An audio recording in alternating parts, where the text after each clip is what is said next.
Hello, hello, my lovely and wonderful punks. How are you all doing? I hope you're doing well. Hope you're having a good day so far. Um, that's a little bit odd that my... Oh, there it goes. For whatever reason, Slime Chat wasn't doing the messages until now, but I think everything's alright. I think it's okay. Might have to poke at that later. Um, yeah, we're still experimenting and futzing with having advertisements set up on the channel. So, as I said yesterday, if there are any problems, any awkwardness, please let me know so I can adjust it. Especially since we're having a full stream today, we should have to deal with a couple of those. Uh, but yeah, we're going to do more Seance of Blake Manor. I'm very excited for that. And let's go ahead and pop over. Hi, Neri. It's you, the human chew toy. Yeah, I just saw your Blue Sky post. You've been being chewed on by puppy girls? What a way to live. Definitely worth it.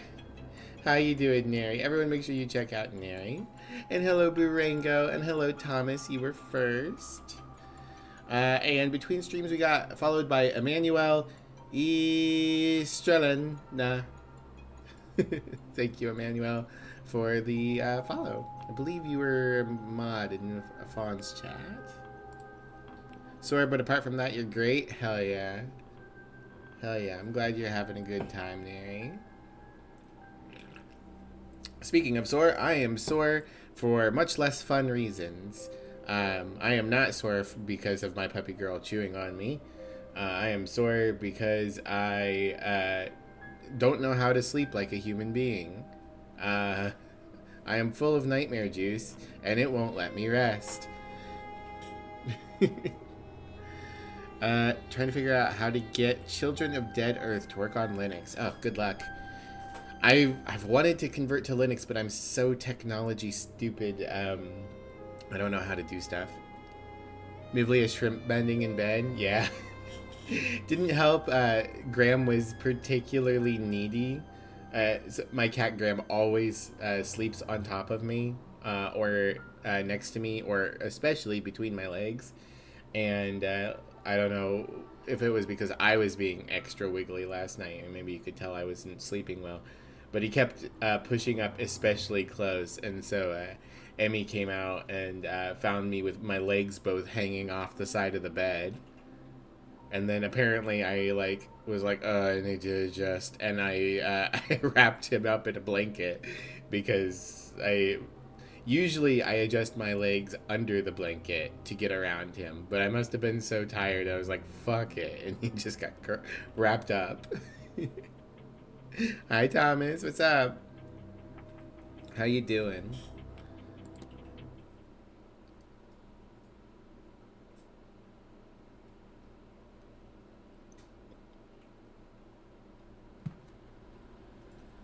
What was I doing?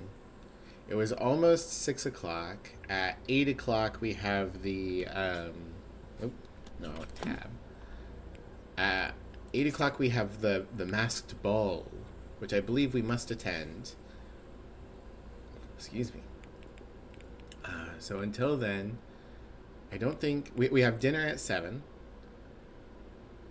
I already went to this talk, What We Know of Ghosts, which is what ate most of my time. So I've got 8 minutes, and then I've got an hour of free time. And then I've got dinner. We need to find out more about Miss Dean's attendance by trying to find more hidden notes from her.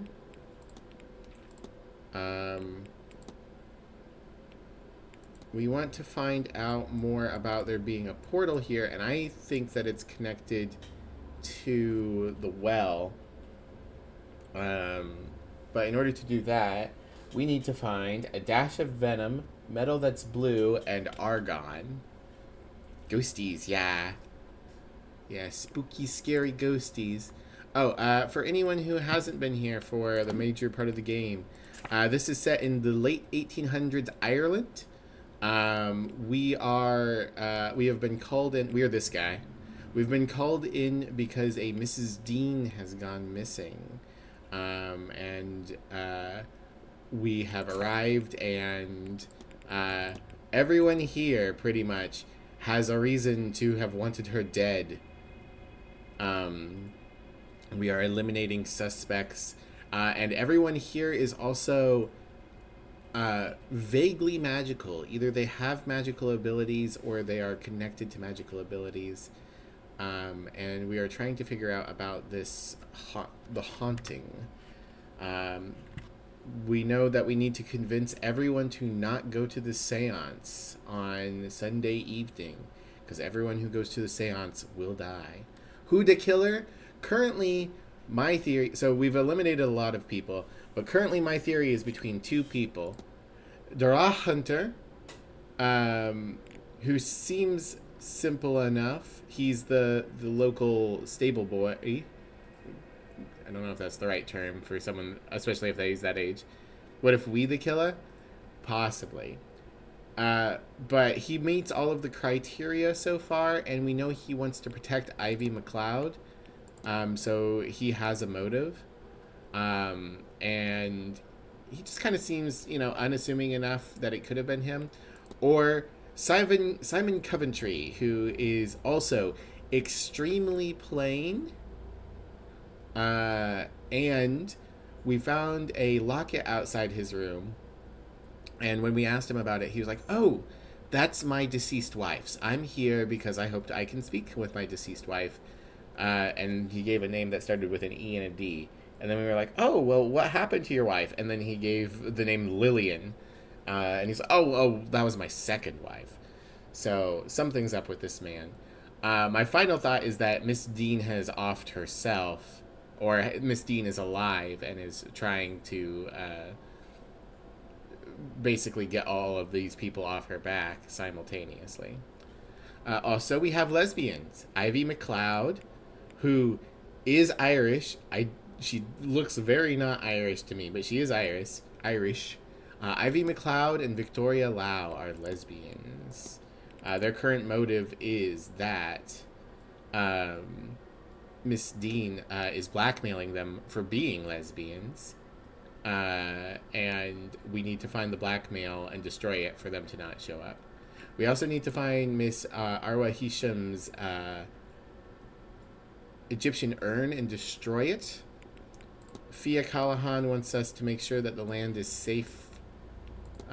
Lloyd Dupre wants us to help put his dead friend to rest. We need a representative St. Bridget, which I think is Caitlin Joyce. If I see Dupre, I might try talking to him about Joyce. I don't know how I'm supposed to make Joyce be represented.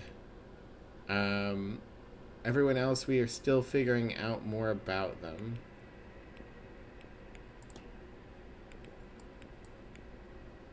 Yeah. We can't do this until it's time to sleep. We can't do this until I think we can figure out the well. And I don't know how to find more evidence of where Miss Dean's gone. We just gotta keep our eyes peeled. CME, thank you for the bonk. I think, yeah, Firebot didn't connect. So let me get that bonk re-redeemed for you.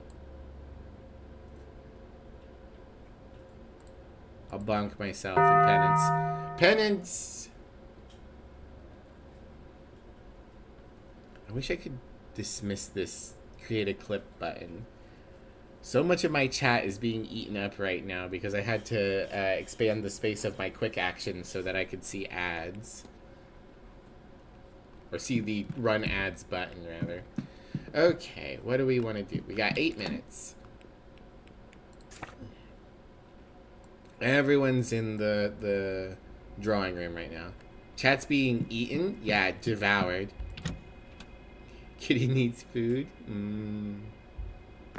Punishment for your sins, Taco Bell gong. It's so true. It's slightly different. It's not the Taco Bell gong. It's pitched slightly down because I don't know if they have a copyright on that sound effect. You ate the chat. You were hungry. True. All right. Let's see what happens if we discuss No, don't want to talk to you. Hello, Mr. Ward. I'll leave you. Out of my way. I want to talk to Mr. Dupre. Hi, Mr. Dupre. Hello again. Okay. So I could talk to him about St. Bridget's Cross, but I think I want to present Miss Doyle. Or Joyce, rather, not Doyle. You're still recovering from being chewed on by two girls, or by 2 nights ago by the trans girl beach bonfire birthday bash? Dang, that sounds like a good time. Your entire life is just other people putting their mouths on your body. Tragic. Suffering from success. Humble brag. Excuse me. Well, you know, Neri, the solution is to bite them back. Have you spoken to the housekeeper? I certainly tried, my friend. I'm not sure I've ever seen someone scurry away from me so fast. I get the sense that the presence of all these practitioners, myself included, has left her quite shaken. Okay, what if I discuss the St. Bridget's Cross? Someone's been putting up St. Bridget's Cross around the manor, haven't they? So I've seen, but I'm not sure who. I tried to ask the housekeeper, but she gave me the filthiest glare and rushed off. I suspect she'd rather die than have anything to do with magic, ritual, or myself. My lobster's too buttery. My steak is too juicy. I know, exactly. Tragic. It's the Taco Bell gong. Actually, it just sounds like the Taco Bell gong, but due to potential copyright laws, it's not. So we should act as if it is the Taco Bell gong, though it isn't. Classic Austin Powers. That was what it was from, right? Austin Powers? Because it was Godzilla. It's been too long. My brain is made pudding. Scrambled egg. Yeah. I got the reference. You thought it was Futurama? Nah, it's live action. I remember that much. Alright. Mr. Dupre, Miss Joyce, I know that you are the people who should talk to each other, but I don't know how to make such a thing happen. Not at all.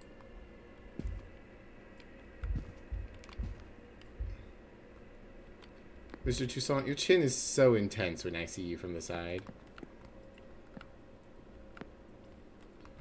It was still saying... Wait, yeah. It was saying I could profile Mr. Scarrett, but I've already profiled him. They were the 2 Japanese actors from Heroes. I'll do your pre? No. That's not...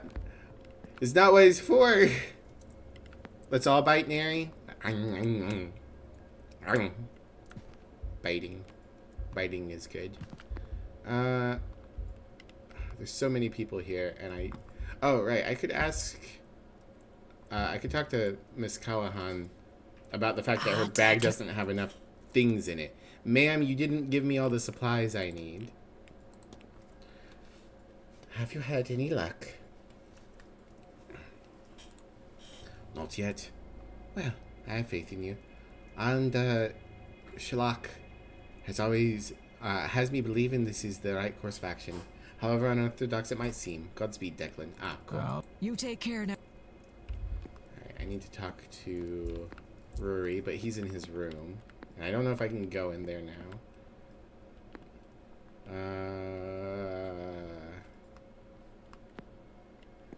I don't know how to spend my time. Miss Quinn, I'd like to know more about your family.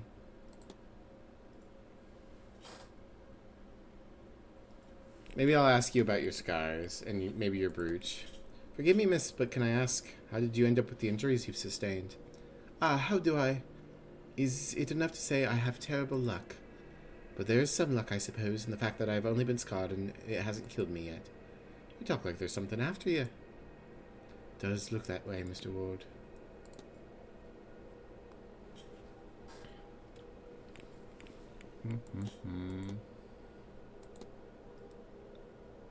I suppose I could just get some timetables.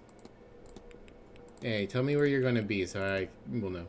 What's the weekend looking like for you, Miss Quinton? Truthfully, I think anyone would have a hard time getting me out of the library this weekend, Mr. Ward. My entire chat is biting you? Help? Okay, I help. Bite, bite, bite. I'm helpful. Otherwise, I've missed Montavani's talk at 5 and dinner at 7. And for tomorrow, I wish to spend another day in the library again, but I cannot. I suppose some variety would be good for me. I'll be in the church for the service at noon, and after some time in the graveyard, I'll have lunch at 1. Also seeing Dr. Callahan's talk at 3. I have yet to decide what I'll do between it and attending the silent dinner at 8.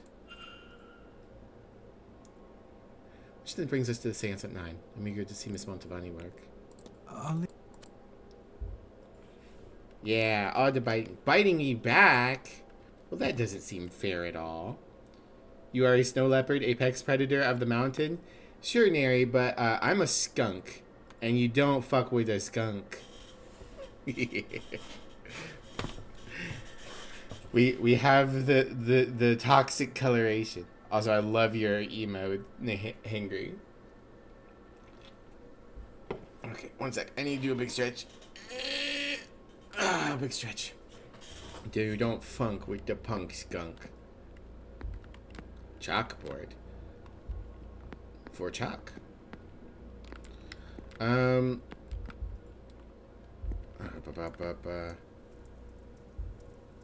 Scarrett.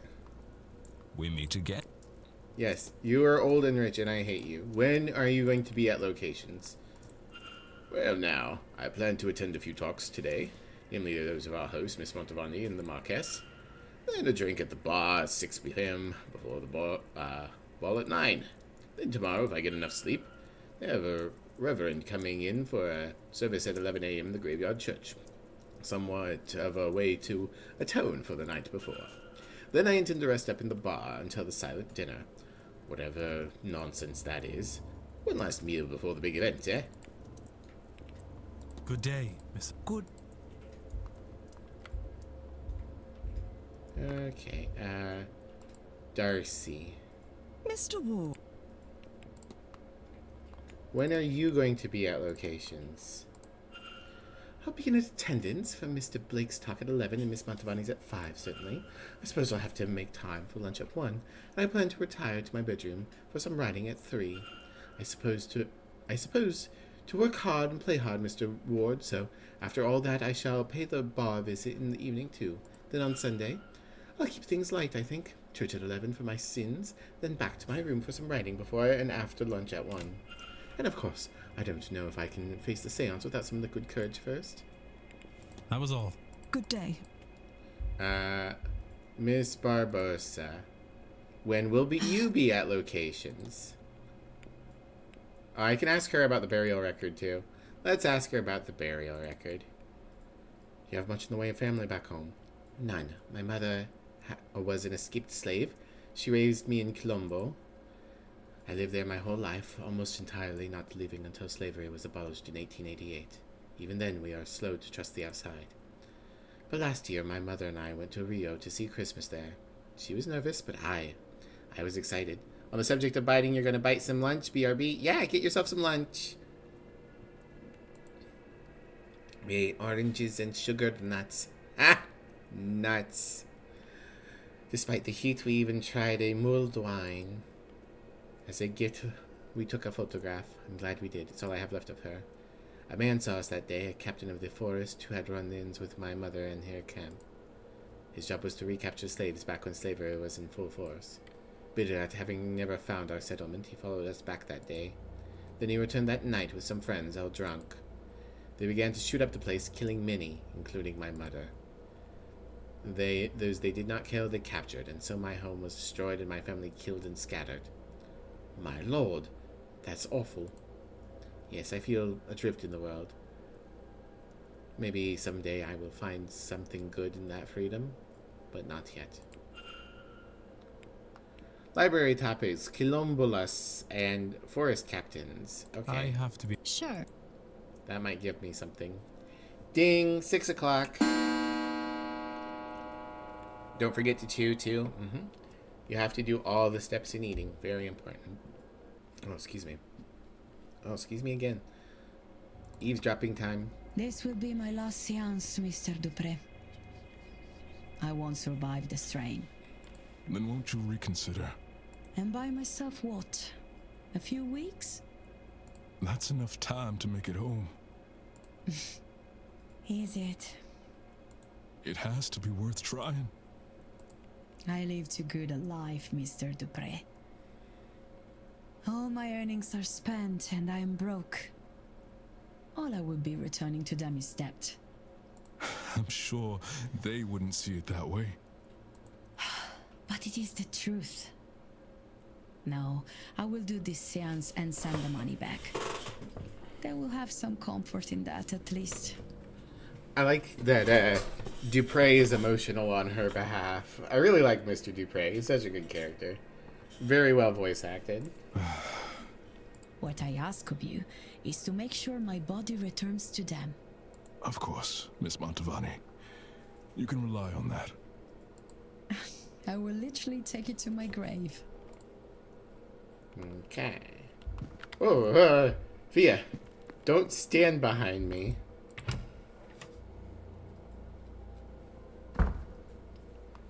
Alright. I definitely need to do my usual sweep around the manor to find where people are and to eavesdrop if there's any interesting eavesdropping to do.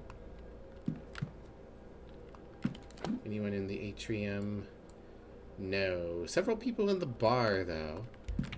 Including the druid is no longer near his room. Oh, no, I keep thinking, I can finally do the druid's bedroom. No, I don't have the key. The key's in the basement. Barbosa's in the lobby.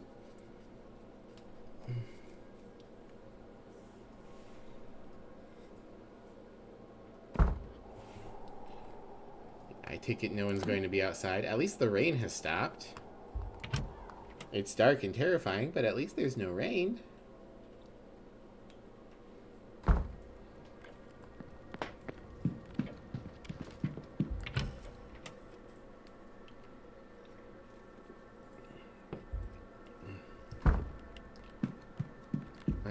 Southeast corridor.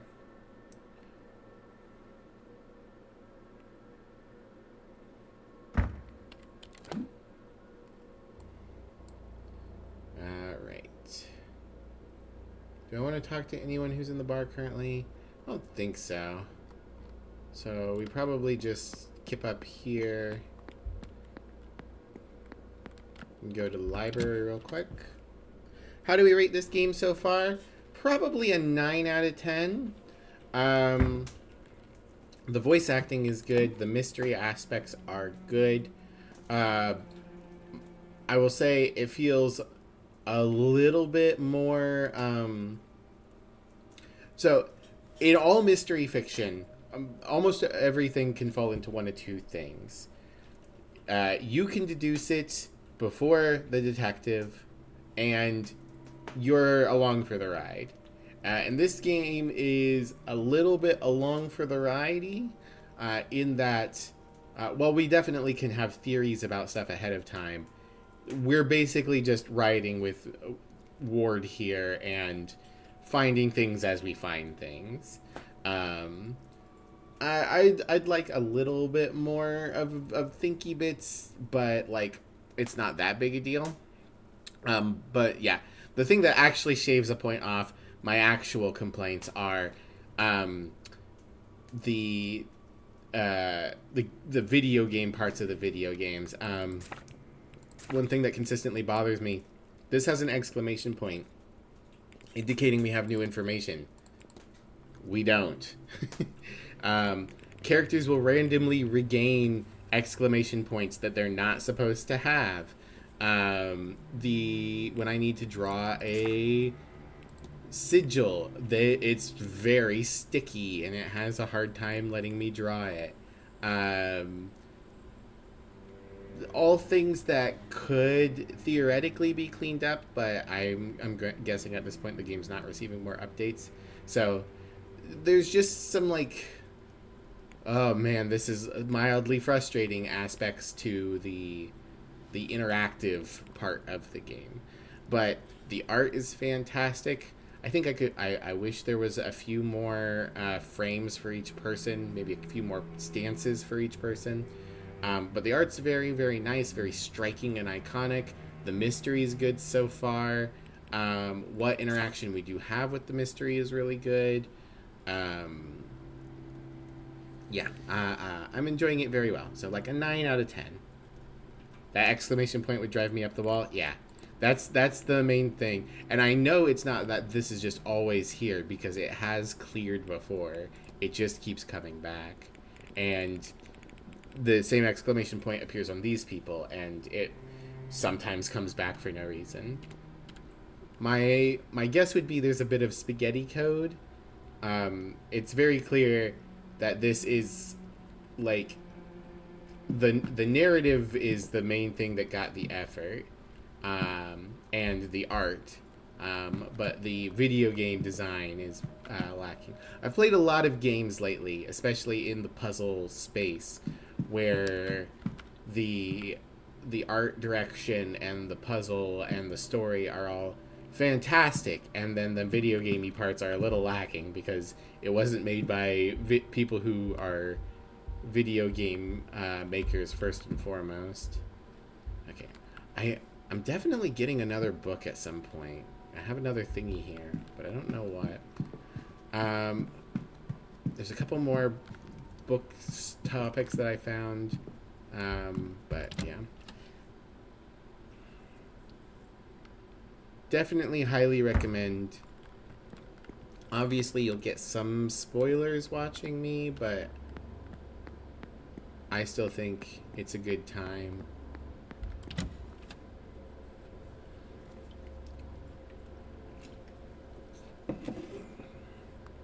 Oh. Yeah. Very interesting that he's just been out here. Like earlier, it's possible that he was enjoying the sunset and watching Miss Darcy and Mr. Dupre. Now he's just kind of here. I'm very curious as to why. Is anyone else out here? Miss Hisham is next to the locked church door for whatever reason. And I could go to the hedge maze. Do I have Rory in my timeline? Get out of here. Fucking bugs. I do. But I don't have any information for him. Or he doesn't have any plans. I think it's that I don't have information for him. Okay. I could run out to the hedge maze, but I don't feel like it. It takes a while and it's squeaky. Good at forgetting things? Hell yeah. Save the game, swap characters? Alright. Hi, Bard. How are you? There's gotta be a secret way into that bathhouse, too. I don't remember you being here. I don't believe you were here before, Miss Angel.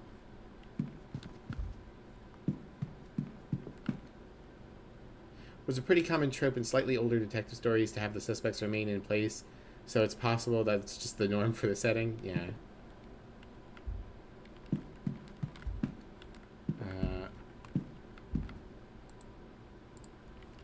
That's what I thought. Doing okay? How's your Luigi board stuff going? It's going. We're making progress in our mystery. I'm trying to figure out who I should go to. Alright, Miss Joyce is in the northwest corridor all alone for some reason.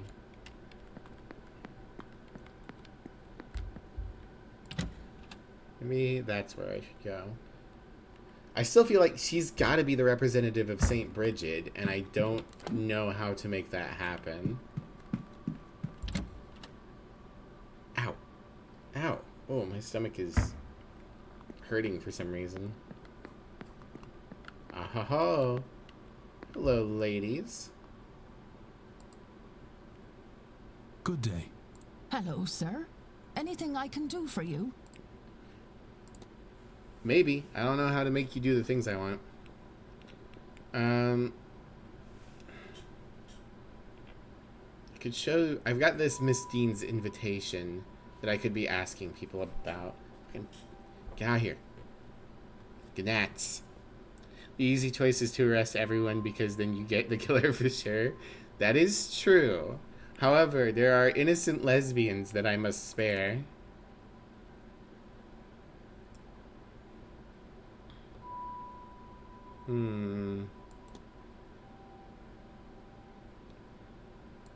What can I ask you about?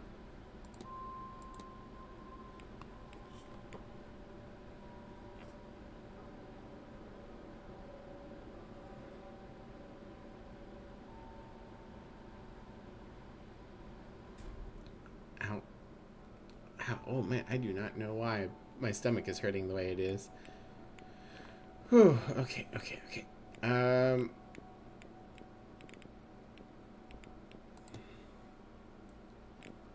Let me talk to you about this note.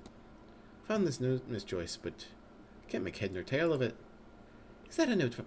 It's her handwriting, isn't it? Oh, goodness, sir, I haven't a clue what it says. The scrawl's too messy. Far, far too messy. I'll be off. God bless. Yeah. Miss Murphy? Sir? Hi. Do I have anything I can discuss with you? Care package? Thank you, Mischief. Not the Burns. She's the chef. I don't need to ask her about that. Let's ask her about St. Bridget's Cross.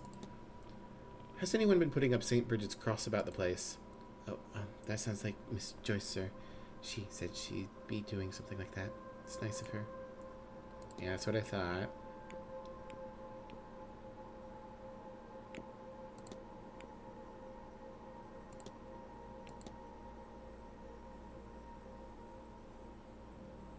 I could ask about these letters that I got from Varley's office earlier.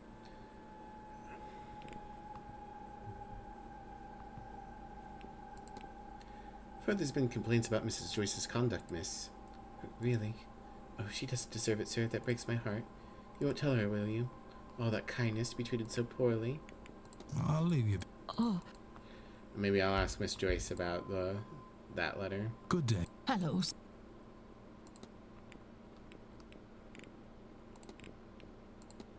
Couldn't help overhearing that there have been some complaints about you, Miss Joyce. I'm sorry. Well, good. If this lot were pleased with me, I wouldn't be a very good Catholic now, would I? But still, is there anyone you can imagine going out of their way to do such a thing? Who wouldn't? It all comes down to Mantovani, though, sir. Mark my words. Doesn't matter which monkey squealed. They're all part of her circus. I'll be off, Mrs. Joyce. God bless you, sir.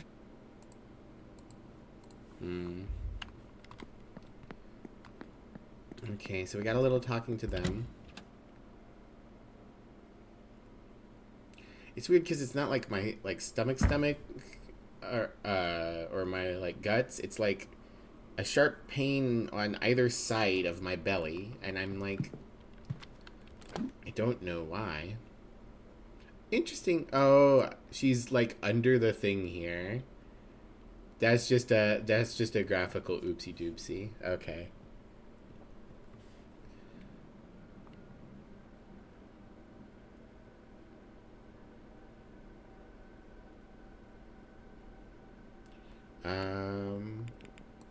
Let's see. I could check the stables again. I don't think I need to. I could check the telegraph room to see if I missed anything. Could go down to the bar and talk with the druid some more. Still can't access the basement.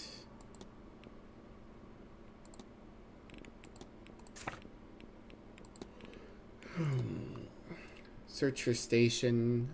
She's got a lock in there that I can't figure out. I don't have the information yet.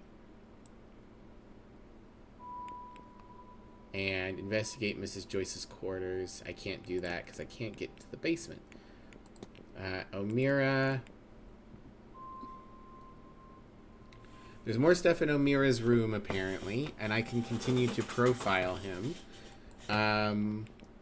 But he appears to currently be in his room, which means I can't talk to him. He's going to be in the changing room later. That's right. He's going to be expecting to talk to Ivy.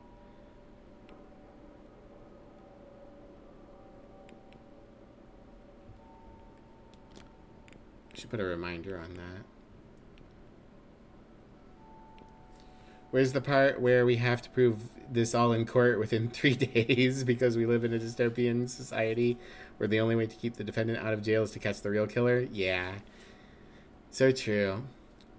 Emmy and I and Moselle just started Spirit of Justice this last Friday. We are getting through Phoenix Wright pretty quickly. I really, really liked the start of...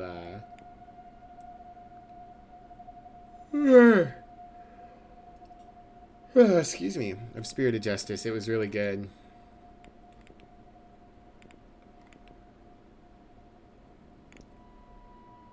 Sonat is in the ladies' changing room.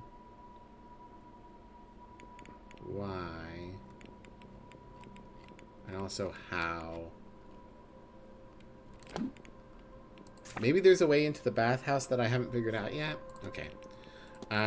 Quinn's going... Yeah, I can profile her.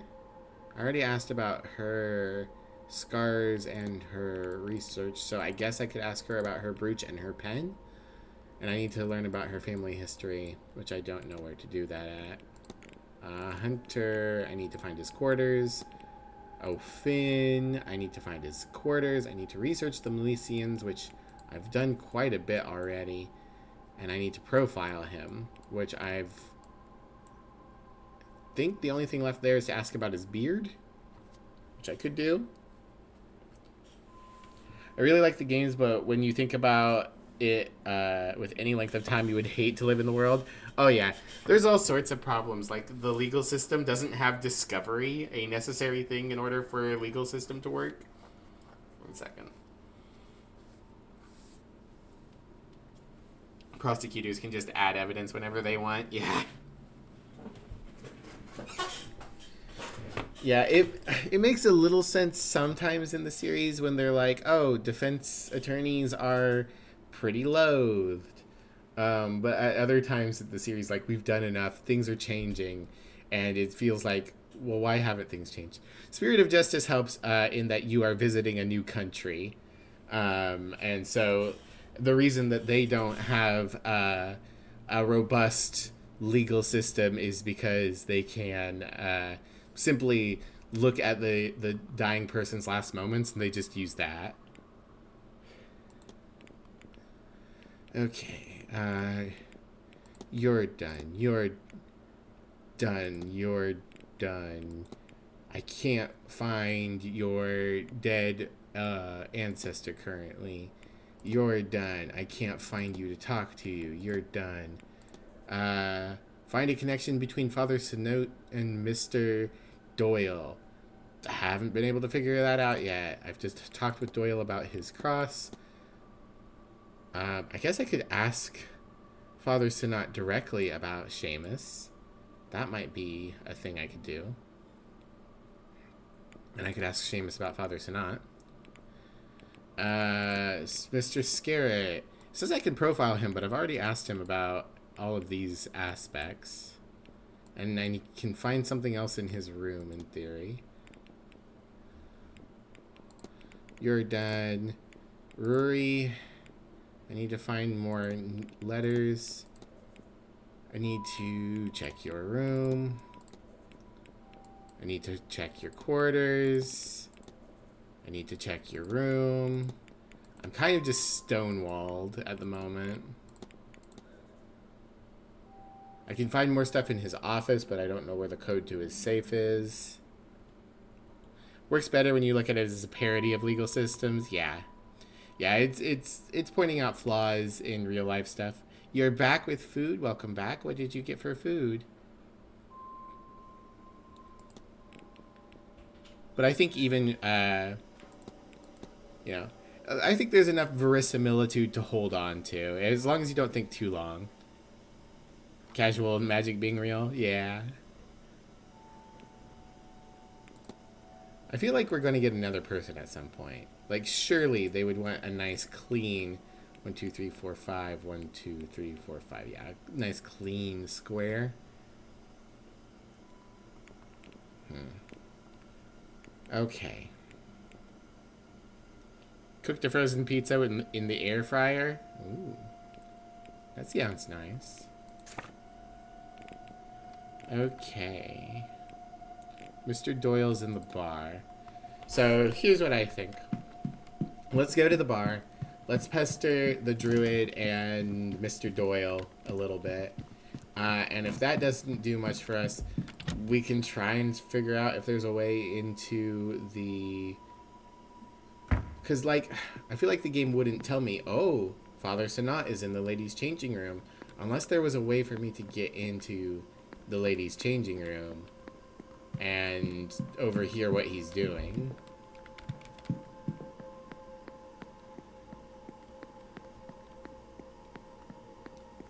But yeah, I love Phoenix Wright. I love pizza. I would like both right now. But I don't have access to either. That's not true. I have access to Phoenix Wright. But we're doing this. Oh, a lot of eavesdropping to do. Are you enjoying the event? Oh, no. I wish I hadn't come. It has cost me everything. Oh, Oh, well, I'm having a nice time. poor Mr. Scarrett. He's just a rich... I mean, like, fuck him. He's a rich old man, but also he's just a rich old man around all these weirdos. What are you thinking about? Thinking?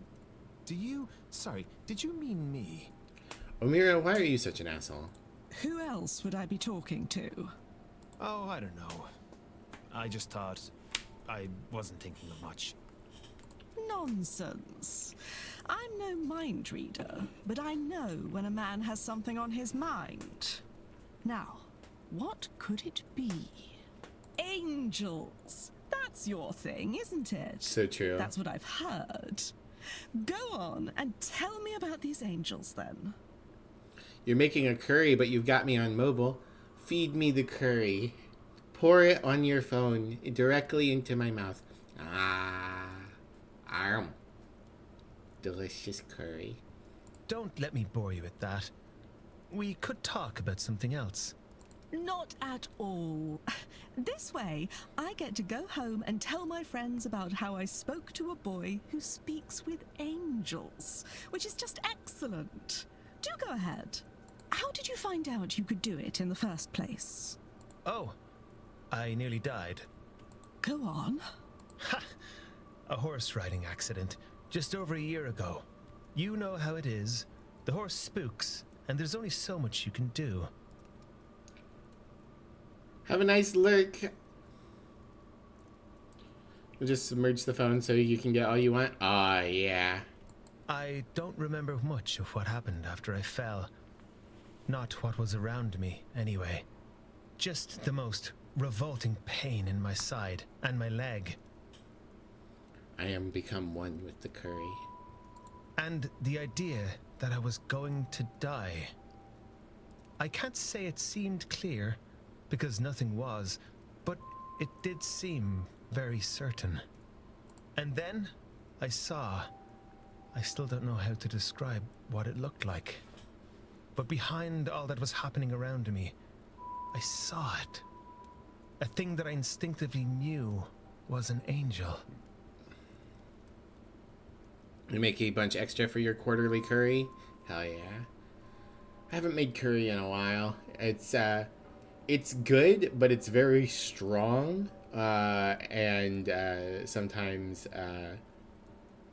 what is it? Emmy can have a problem with strong flavors, but also I can have a problem with curry sometimes being like too much. Like basically, like I'll have it, and then if there's leftovers, I'll be like, ugh, I can't stand it. Um, it's so tasty. Just like curry and bacon and rice, it can be really good.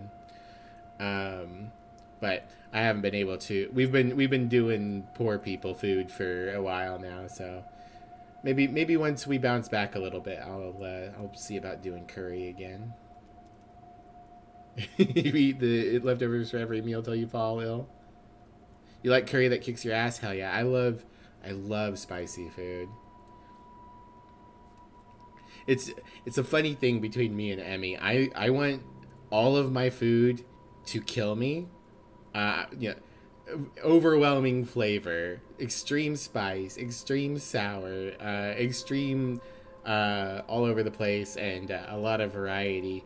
And Emmy's like, I like white rice. White rice is tasty. Breakfast, curry. Lunch, curry. Dinner, curry. Feeling pickish? Dip some bread in the curry. Yeah. You don't have Lexi's tolerance for spiciness, though. It's something you gotta train. That's something, since Emmy and I have moved in together, Emmy's been getting better at spicy food. She still can't handle much, because just, you know, the way she is, but she tries. Somehow you're both of us at once? That's fair. And not to be definitely not to be bashing Emmy. We're just different. But also, but also not to be bashing white rice. Like, rice is good. You love extreme flavors, but you'll also eat straight plain white bread. So true. Well, clearly what you need to do, Neri, is... what was that movie? Was it Breakfast Club? Make the Breakfast Club sandwich. 2 pieces of white bread, Cap'n Crunch cereal, and... either, depending on your interpretation, sugar sticks or pixie sticks. There you go. Plain white bread and extreme flavor. My companions got me to a doctor. All the while, I would see glimpses of it watching. I was babbling the entire time, I am told. It stayed with me until the turn of midnight. And by then, they thought that I would live after all. And that was the end of it? It is around me still. I get glimpses of it now and again. At some cost, I can see it more clearly for a moment.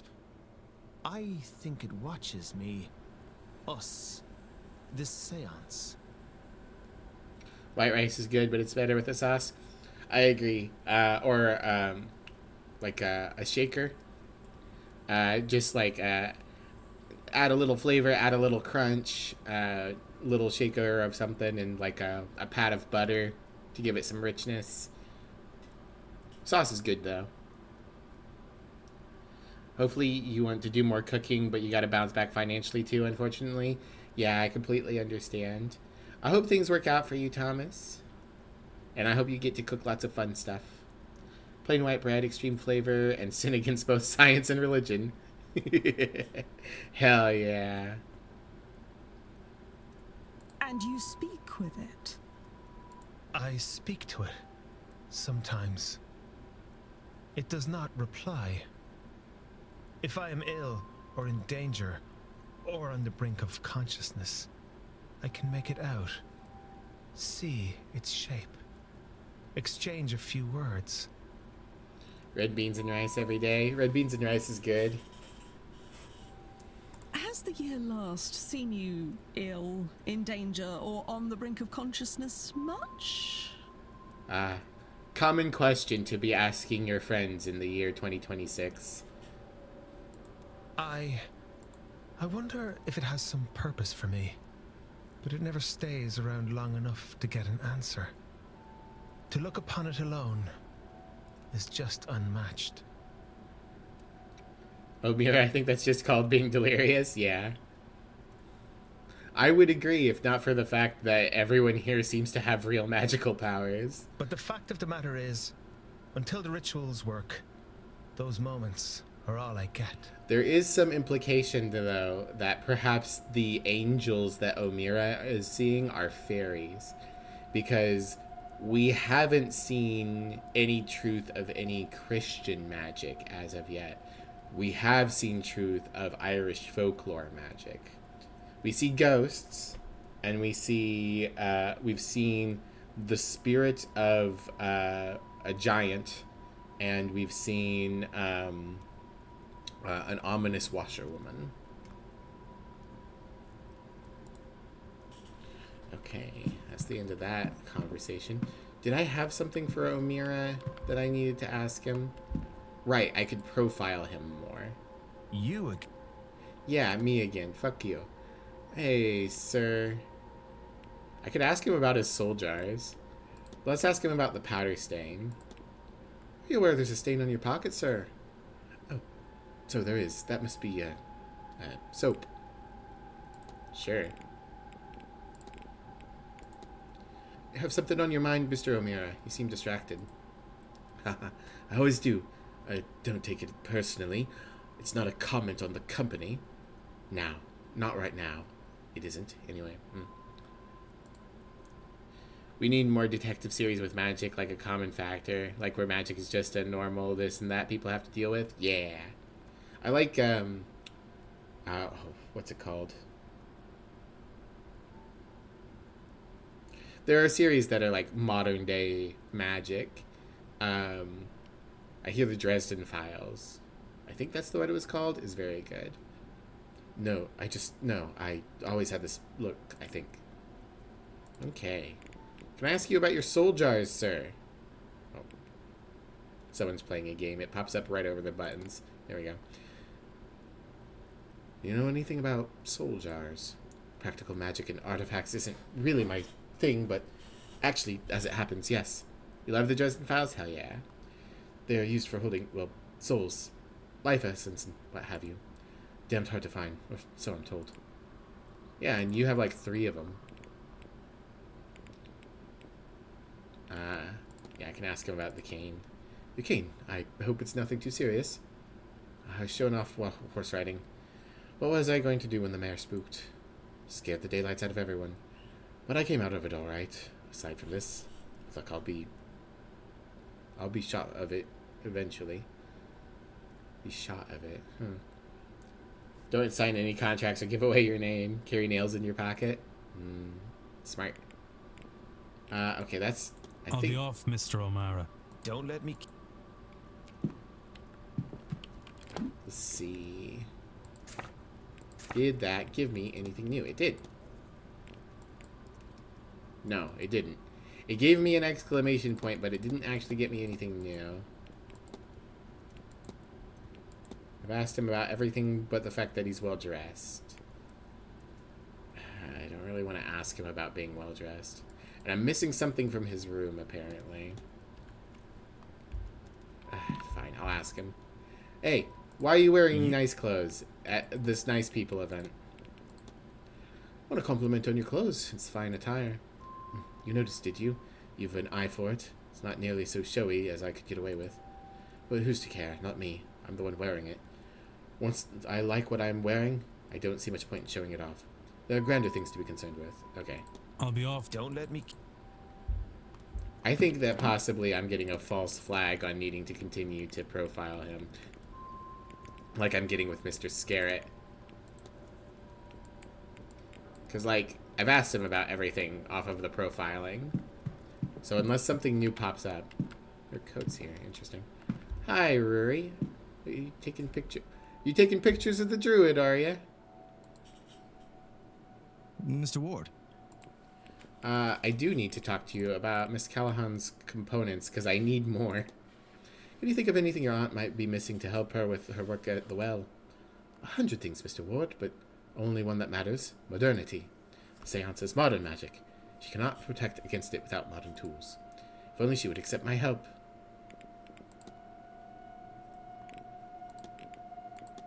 Have you been apprenticing under Fia for long? I have. For too long, in truth. I've learned everything she has to teach me, but I'm still an apprentice. Can't hear you while introducing yourself and signing this document, as well as getting rid of all nails in the vicinity. Smart.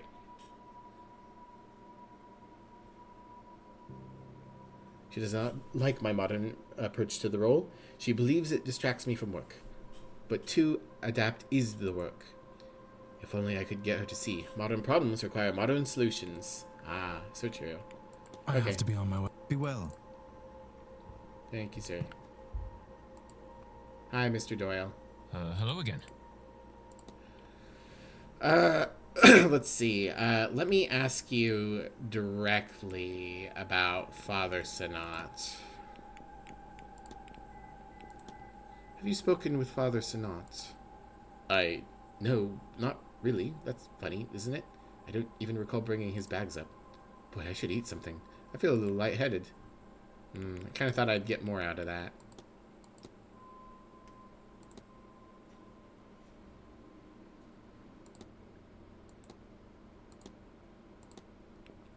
I can ask about the St. Bridget's Cross, but it's just going to point me back to Joyce. I'll leave you. Yeah. There's one right here, even. Okay, Mr. Druid, I think I need to ask you about your beard. And you're back. Hello, sir. I guess I could ask you about being a druid. You say you're a druid? Ah, yes, as much as anyone can be. The Catholics didn't leave much trace of their old ways, but I've pieced together a tradition that feels alright to me and called it Druidism. No more made up than anything else, mind. There we go. For the most part, I treat all natural things as equal in value.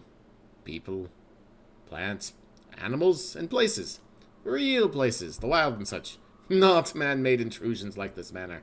Bloody eyesore. Just heard back from a potential employer, yippee? Hell yeah, glad to hear it, Thomas. Asking a druid about their beard is either the highest compliment or the worst of insult, no middle ground. It's true. Alright, sir. Oh, I can ask him about his code of conduct. But let's first ask him about his beard. You sport an uncommon look. A man's only truly free when he's free of the opinions of others. Cool.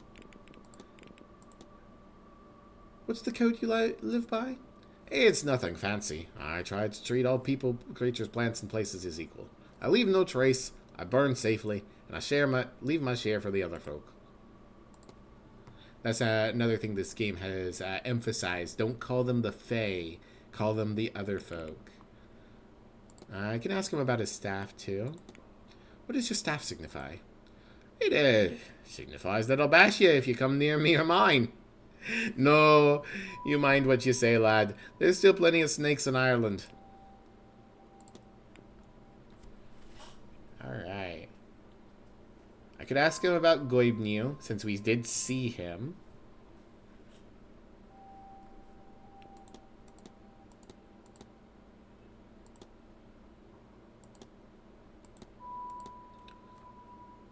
Yeah, I think that's the only thing left I want to ask him about. What do you know about Goibniu? Have you ever heard of Goibniu? I have. Minsier travelers, that's what they call them in Gallion. Or we call our god Gallion, anyway. We believe the world was forged out of metal. Yeah, the snakes are meant to be stand-ins for pagans. Yeah, absolutely.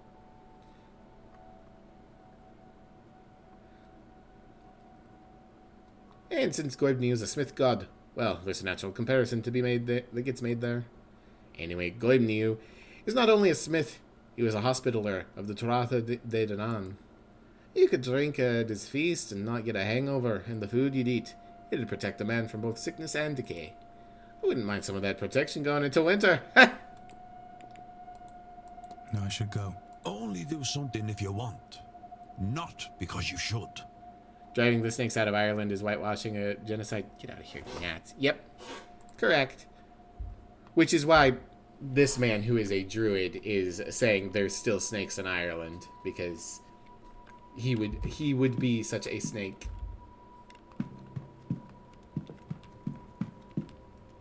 Okay. So I feel like we got some good lore there. We added a thing to Mr. O'Finn's personal history here, which is his code of conduct. Okay, So all I can do at this point is research the Melizians.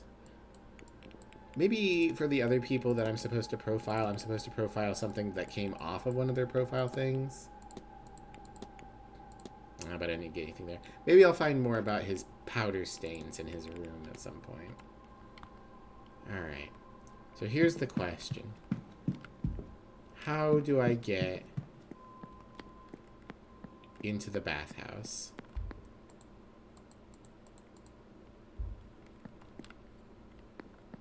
I can't go through the basement.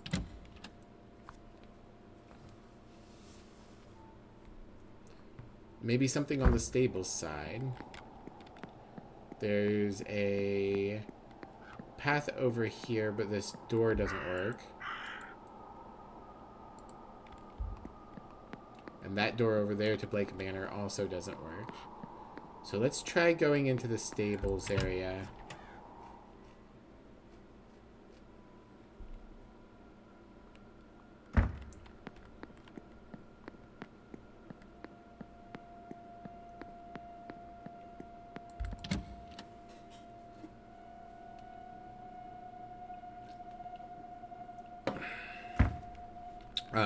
Also, for anyone who hasn't been here for the entire length of the game did open with a disclaimer. This game is set in the late 1890s, I want to say, late 1800s.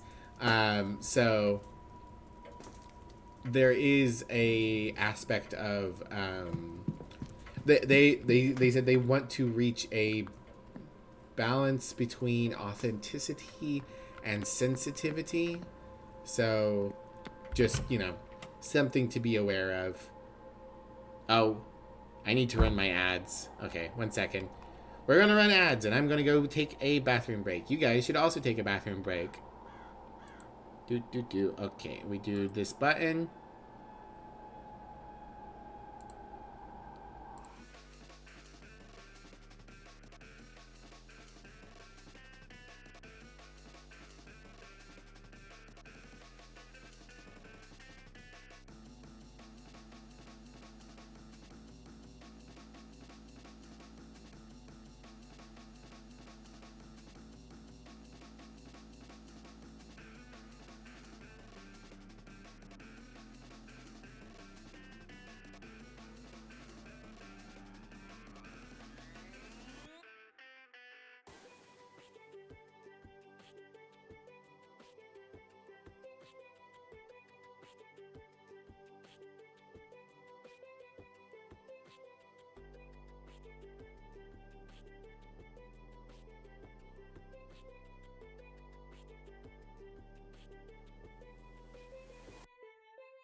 And we are back from Ad Hell. Thank you everyone for sticking around. Off to the stables we go. There's a lot of ground floor windows here too. I wonder if perhaps I can enter through one at some point. Because that would be into the basement, right? Let me double check the other side of the building real quick. Mr. Varley's window is still open. It's like the only window open in the entire building. Mr. Varley must like it nice and cold.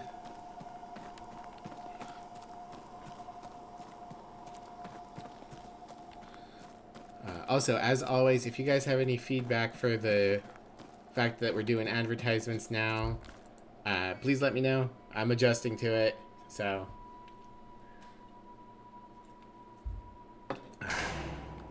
Donk. Something shiny over there. So yeah, there's the basement. Can't enter that way.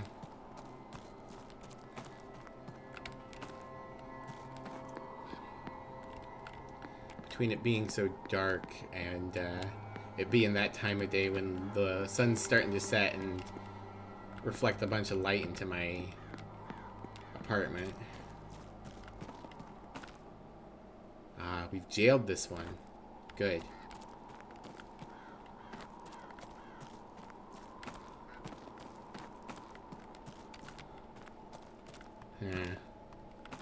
Kind of thought maybe we'd be able to find a way into the bathroom from here.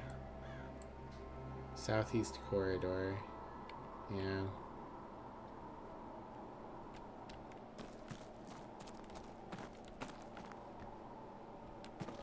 This is weird. Why does the stables have this tiny barrier behind it that's gated off? Why not just put it up to the wall? Oh, the carriage is back. Is that relevant? Somewhat less impressive when seen in this environment. Oh, okay. Yeah, we got his code already. I don't need to see the broken doors. I know that he's replaced a thing. Nothing else here. Yeah, it's just lighting up those doors. None of the windows are changing. My detective vision is not giving me anything extra here. We got a stall we can look in, a water trough. We could pet, oh, another horsey. I've already looked at the stall door that he replaced. This is weird. This is some like minimum compliance shit. I know my dad had somebody come out because he wanted to build a barn. And they were like, you have a shed that is directly leaning against your house. That's illegal. And he was like, oh. Had to move it across the property. Nothing with this tree. Maybe there's a way in from above? Already doing the only thing you'd suggest of pausing and waiting until the ads are done before continuing? Yeah. There might be some games in the future where I don't pause if they're like, you know, action heavy, where like it doesn't matter as much. But for narrative games, I'm definitely always going to pause. And I do a lot of narrative games, so. Okay, so the bathhouse is here. So what's above that? Father Sinat's room. Maybe he has a way through his bedroom? Might be why he wanted to be there?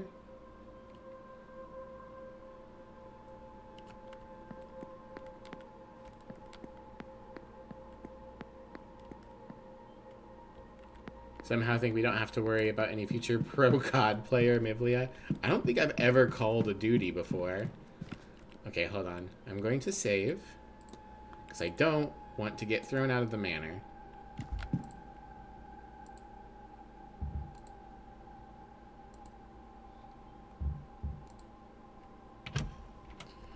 Mayhaps. Because he's just a priest. There's no reason for him to have such a huge room.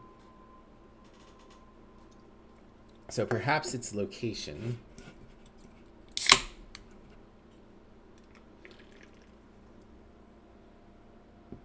You have enough points now? Oh dear. Will you have enough points for, Manary? Ooh, VIP! Oh man, it's been a long time since someone has redeemed VIP. Let me remember where that's at.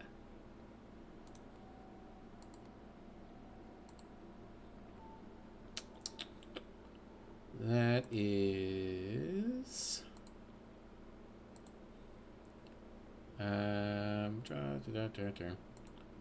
Roles Manager. There it is. Add new. Nary. Care. He's a VIP now. Womp. There you go. Could have made me compliment myself. Could have. Well, time to save up again. Enjoy your VIP, Nary.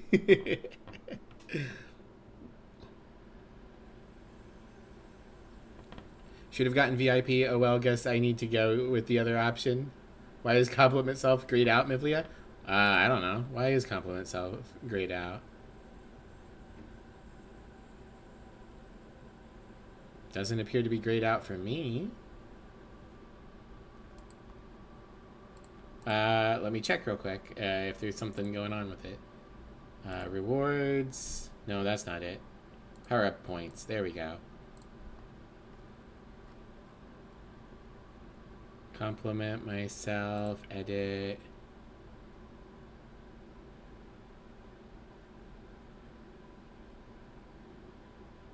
I don't see any reason why it would be grayed out. Maybe you need to refresh. Oh, you had an error on how many points you had. I see. Blood, welcome in. Thank you for the 5 stream streak. How you doing, bud? Seems normal here. Okay, yeah. Just a visual glitch. Twitch do be like that. Okay. Well, congratulations, Neri, on VIP. Thank you for being such a regular viewer. You're awesome. And I love having you as part of our community. And I already looked at the shoes.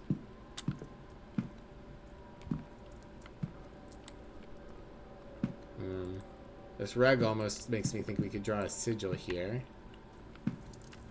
Not a shortcut through the fire. Chest of drawers.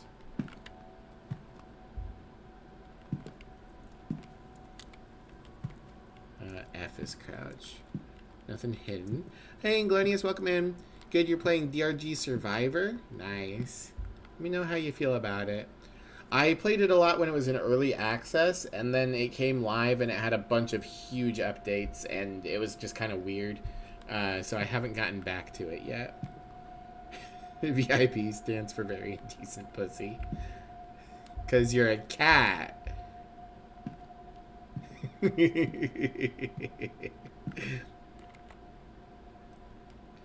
Mobile Twitch is held together with Spit and Delusion, yeah. Emmy was talking about the reason she hasn't been responding to things is she's laying down in her room, and she had put the stream on her phone, but it drains her battery so fast. Wow. No other reason. Yeah, no other reason. Okay, I don't see anything in here. I've already examined everything, and I don't see anything that looks like it's a secret lever for taking a shortcut below us. I wish Gremlin was here. Gremlin's the one who bought me this game and has already beaten it themselves. And thus they know things like that I could ask them about.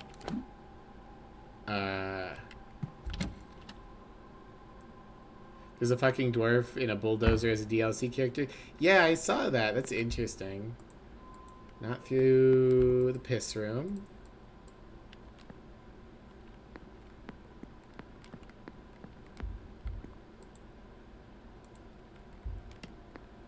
Alright. None of these side chambers have anything. Because I feel like the game is like... We learned... I forget how, but we learned that he's in the ladies' changing room. And it's possible that's not a location I can reach. But we're supposed to get to Omira's changing room too.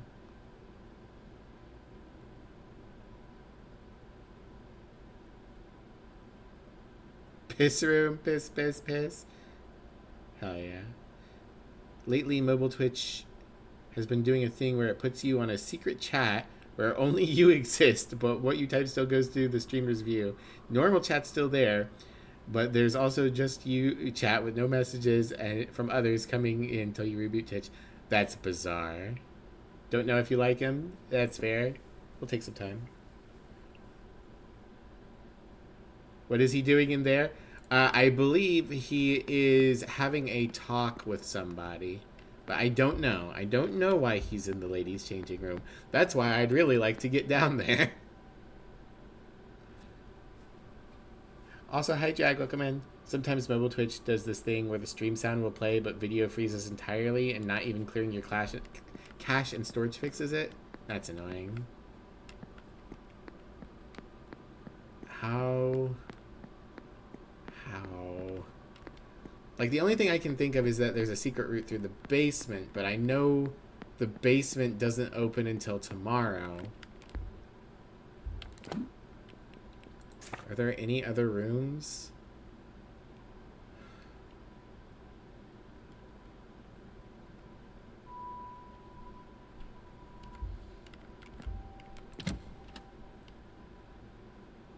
Tank controls my baited.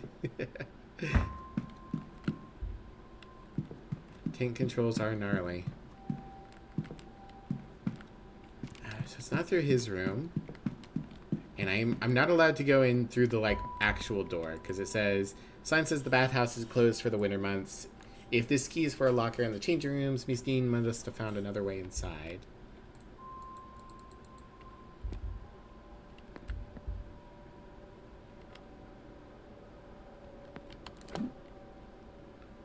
I'm just trying to think of what else there could be. There could be through the Blake family residence, but that's also locked. Despite it being a green door. Maybe through the supply closet?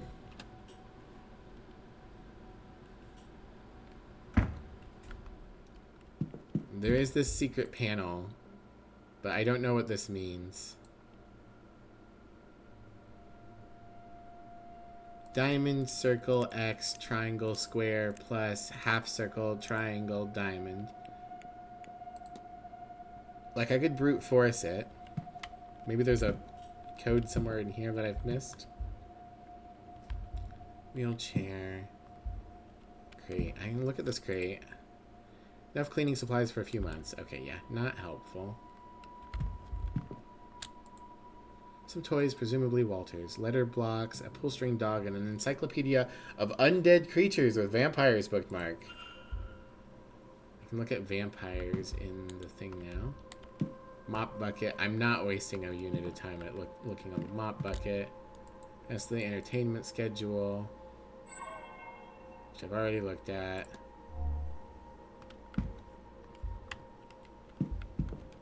Towels. Not going to get anything new from towels. Stone cross gives me nothing.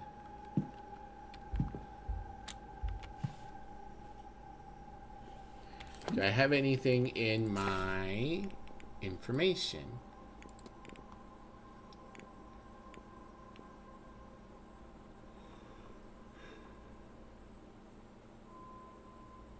Ugh, excuse me. I have so many things in here.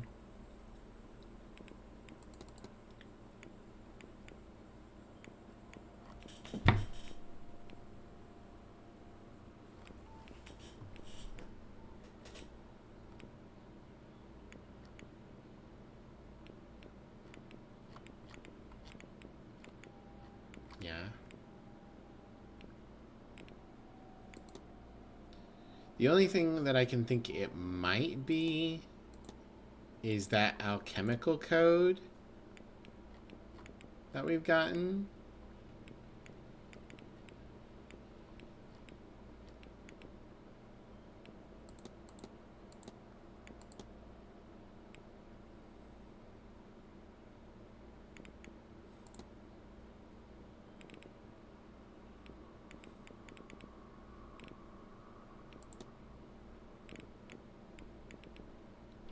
Let's see, it was this one.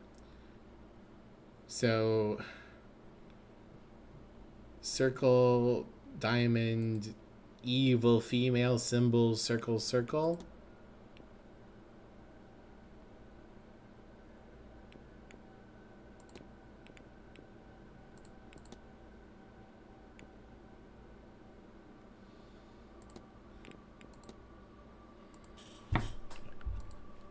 Let's see. Circle. Diamond. No, this is a force.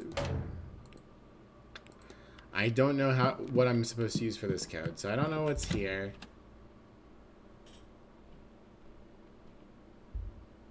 Is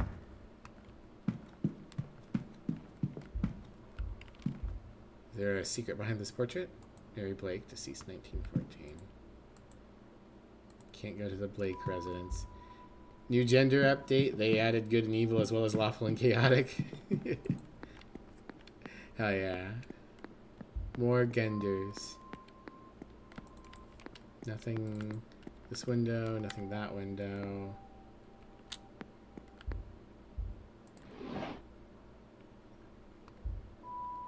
Yeah, that's not gonna be relevant.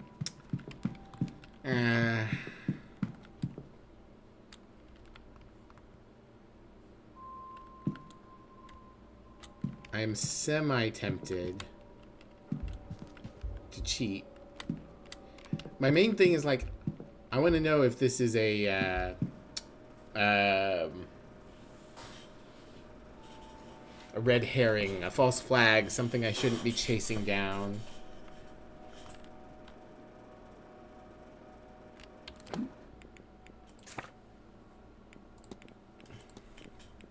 Oh, I got more stuff on brewery.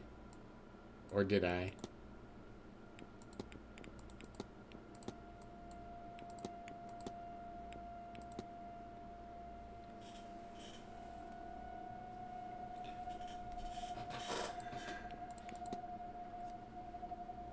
I could go pester Ruri some more about Miss Dean.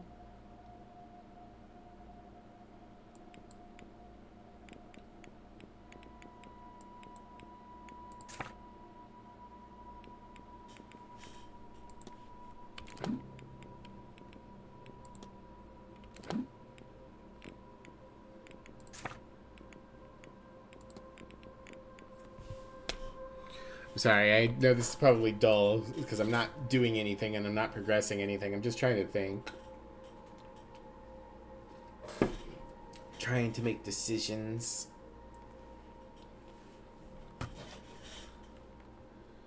Yeah,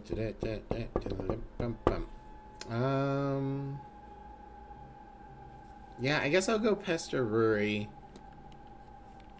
I can't advance anyone's quests at the moment because I need access to the basement for everything. I'm wondering if perhaps the problem is I've been too focused. I've been too on it about the game. And so the game is just like, oh, you're ahead of the curve. You have this extra time because you haven't stopped to ask a bunch of questions that are irrelevant. I'm too on it. I'm too focused, too powerful. Okay, so I can ask you about this. A request from Miss Dean to be tutored in Irish by Miss Callahan. Rejected and torn to pieces. I gather Miss Dean was interested in learning Irish magic from your aunt. She was. Fia rejected her, though. That's all there is to that. Your aunt thinks the seance could be dangerous? She doesn't think that, Miss Ward. She knows it. They intend to unravel the order of the universe. Now, I'm all for progress myself, but there's no scientific method, no rigorous testing. Just some good intentions and a lot of people to be caught in the crossfire if things go wrong. Can ask him about his cross. Not just myself and Miss Dean sharing dreams. Many guests are experiencing their own versions of the same dream. Him and Mr. Toussaint. I believe that people in the manor are experiencing the same dream, shared to some extent. I think something similar. I had intended to try some lucid dreaming to get a better handle on the dream itself, but I keep getting sidetracked. I must get around to asking the staff for a gramophone. I found a record in the drawing room, and I intend to use the music as a sleep aid. Fingers crossed something comes of it. Maybe I just need to, like, use some time and I can sleep before bedtime? Like, take a nap? Raw hands, well symbols,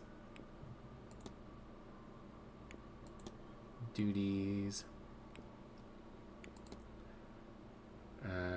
medical certificate. I don't need that. Right. I think I can show him this photograph of Miss Dean and it might be relevant. Do you recognize this picture? Of course I do. I took it. Maybe a week ago? Evelyn must have dropped it. You should return it to her. Okay. So he took the picture and that means it's a ghost picture and she had no ghosts about her. So that's useful information.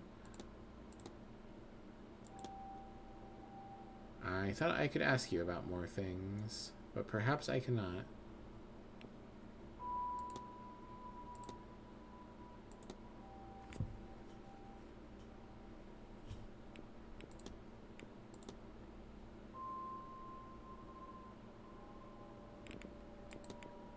I have to be on. Be well.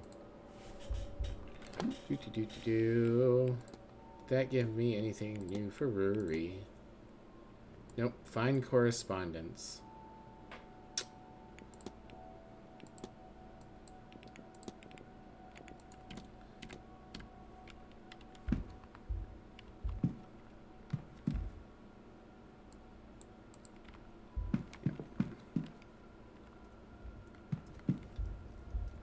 Just at a loss. Okay, Omira's here. One of the things we've got is that Omira's room still has something to be found. So we can go to Omira's room and snoop for a bit. That's a thing we can do to pass the time.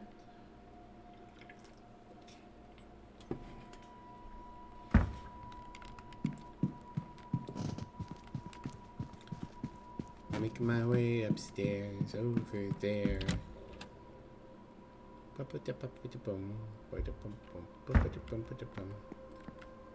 Okay, yeah, Omira's room. I guess one other small complaint I have about this game is there are a lot of loading screens and they are kind of long. Not horrible, but, you know, kind of long for what isn't a very complex game. Yeah, I've looked in his trunk, unless I missed something. Nope. Looked at his... Oh, laudanum. He has a lot of painkillers here. There we go. Laudanum. No, he's not drugging the thing. I don't believe that.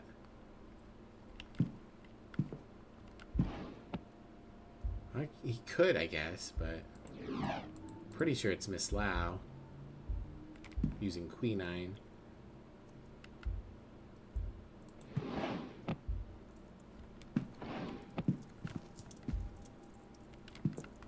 Catholic Bible. I mean, that'll... Copy of the Bible. Sections are called out and notations are made about anything that references angels. Actually, while I have a Bible in hand, someone thought Miss Mantovani really ought to see Leviticus 20:27, but what does it say? Let's see. There. A man or a woman who is a medium or wizard must be put to death. You will stone them with stones, for their blood is upon their heads. Good God, who would want to threaten her like this? Okay, well, I already knew that, but I guess I needed to know it in the game. Oh, I missed this letter. A letter from Cathal O'Meara's mother checking in on him. Cathal, a Stoirin, when this seance of yours is done, do come home. Your sister wants to see you before her wedding. It would be good. It would do me good to see you too. It's been too long since you last visited, though it may not seem so to you. I worry for you, dear boy. Your peers are starting to talk. Angels might have chosen you, but have regard for your earthly self. That's who I know as my son, remember? That's his clothes. He has a mirror here. A mirror. But it doesn't look like part of the decor. Did he bring it with him?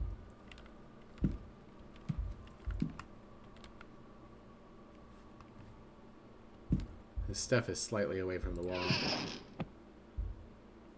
Yeah, I can verify that he dresses well. Okay, let's look at Omira's page now.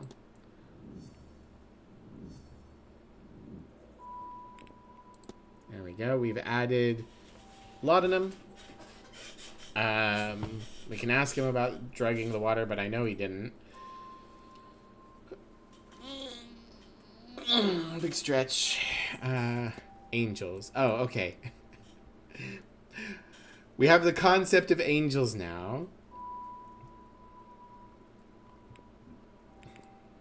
It says I can still profile him.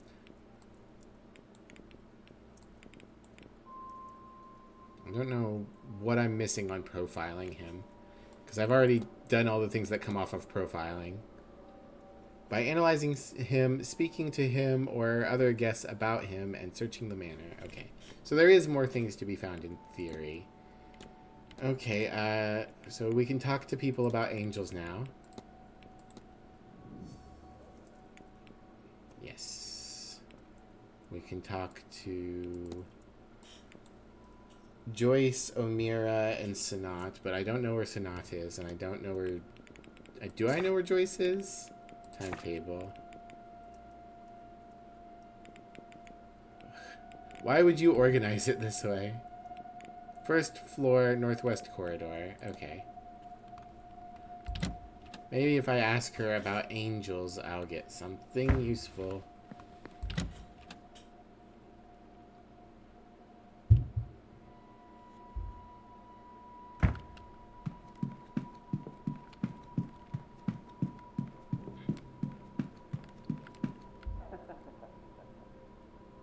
Is there somebody in my room? Hold on. Is there somebody in my room? Oh, there's somebody in my room now. Hello, I don't Raiders. see anyone. I would have sworn I heard laughter. Okay, there we go. Hello, Raiders. My name is Miblia. I am the trans punk skunk extraordinaire. This is my venue. I'm a variety streamer. I stream whatever I want, whenever I want. And right now, I am doing the Seance at Blake Manor, a spooky mystery game with ghosts and seances and magic set in the late 1800s. Welcome in. Thank you for the raid, Ava Leopard. Welcome in, Sakura Claw. Welcome in, Turtle Sages. Video games. It sure do be. It sure do be video games. I think I saw you were playing one of the Ratchet and Clank games. I haven't played a Ratchet and Clank game since I was a teenager. My high school friend had one of them. How are you enjoying it? And thank you again for the raid. Seance the Gathering. Yeah, something like that. Oh, and I guess I should do this. As always, if people feel like it, I have a Blue Sky, I have a Discord. Feel like following, I always post when I'm live. It was Up Your Arsenal for the first time. It was super fun. Hell yeah. Well, thank you again for the raid. If you got a raid and run, if you got to go to the restroom, get yourself something to eat, or if you're just done watching streamers for the day, I completely understand. Do what you got to do. But thanks for stopping by. Hell yeah. I got to maybe dig around, see if I can't find some of those games at some point. Don't see anyone. I would have sworn I heard laughter. Yeah, so this is our bedroom, and we just heard creepy laughter coming from it. Is there something here? We actually haven't looked in our room since the start of the day. Is there something here? Chair. Gramophone. Play record. Ah, I can, in fact, do the nap thingy.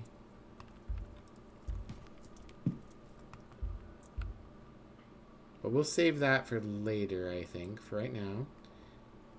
Not been here that long, but I can see this place's toll on my face already.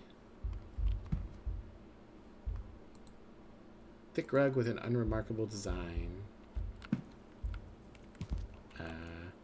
What's this button? Crouch. Someone under my bed? No. It's a book.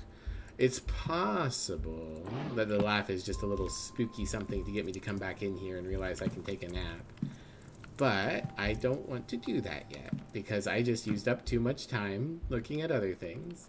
We'll do that next hour after my eating, I guess. And nothing else to be found. Detective vision. Yep, no one's hiding in the wardrobe. More luxurious than I'm used to. Small house by the mountain. I wonder if this location's nearby. Yeah, I think I'm just wasting time at this point. As the fox said something. An intelligent and sly creature, though those traits do not seem to have helped it here. Wow. Judgy. Alright.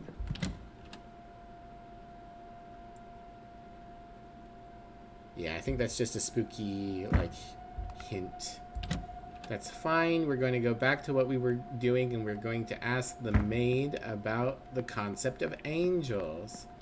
Oh, they're eavesdropping. Sends a terrible shiver down my back. A new conversation. I know, child. It's not even what it could mean. It's the laugh itself. There's a maliciousness in it. Like it means harm. So they also heard the laugh. Oh, sir, anything we can help you with? I'm sorry to disturb you, ladies. Ask about the laughter. This might sound strange, but I heard some laughter coming from my room. I searched the room, of course, but found nobody. Would you know anything about that? Oh, That, sir. That's just the old vents in this place. Sometimes they carry sounds from other parts of the building. What you heard was a guest, maybe in the library? Sure. I definitely believe you, Mrs. Joyce. Huh. I see. Do you need anything else, sir? No, thank you. I'll be on my way. As you wish, sir. Good day. Good day. Good day. Hello, sir. Please talk to me about the concept of angels. Do you believe in angels, Mrs. Joyce? The Lord sends his messengers to care for each and every one of us, sir. I'm certain. On days when my heart is full and my mind is free from cares, I give special thanks to them. Okay. Not useful. I'm going to discuss Miss Dean's invitation with her. Why not? Heard Miss Dean was personally invited to the seance. She must be very well respected. Goodness, if she were, Marquess Blake never mentioned it. Between you and me, sir, I hope he's ashamed of himself. Can you imagine inviting people into a cult? Okay, I'll be so off. God bless. I would need to ask the Marquess about that. I guess I could go into the men's bathroom. Maybe there's something in here. The toilet. Yeah, I know.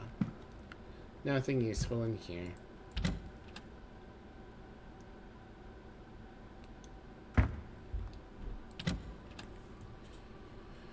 Okay, well, at least now we know that the sleeping thing is nap related, and I still think that other lead is going to take some time.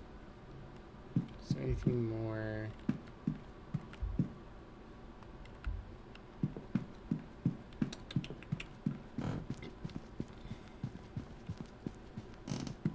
Greek. I got some new library topics I can look at. Let's check them out real quick.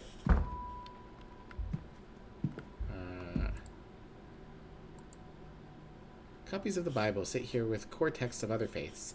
It's interesting to see this so openly displayed. To some, this would be blasphemous. Is there anything I want to look up?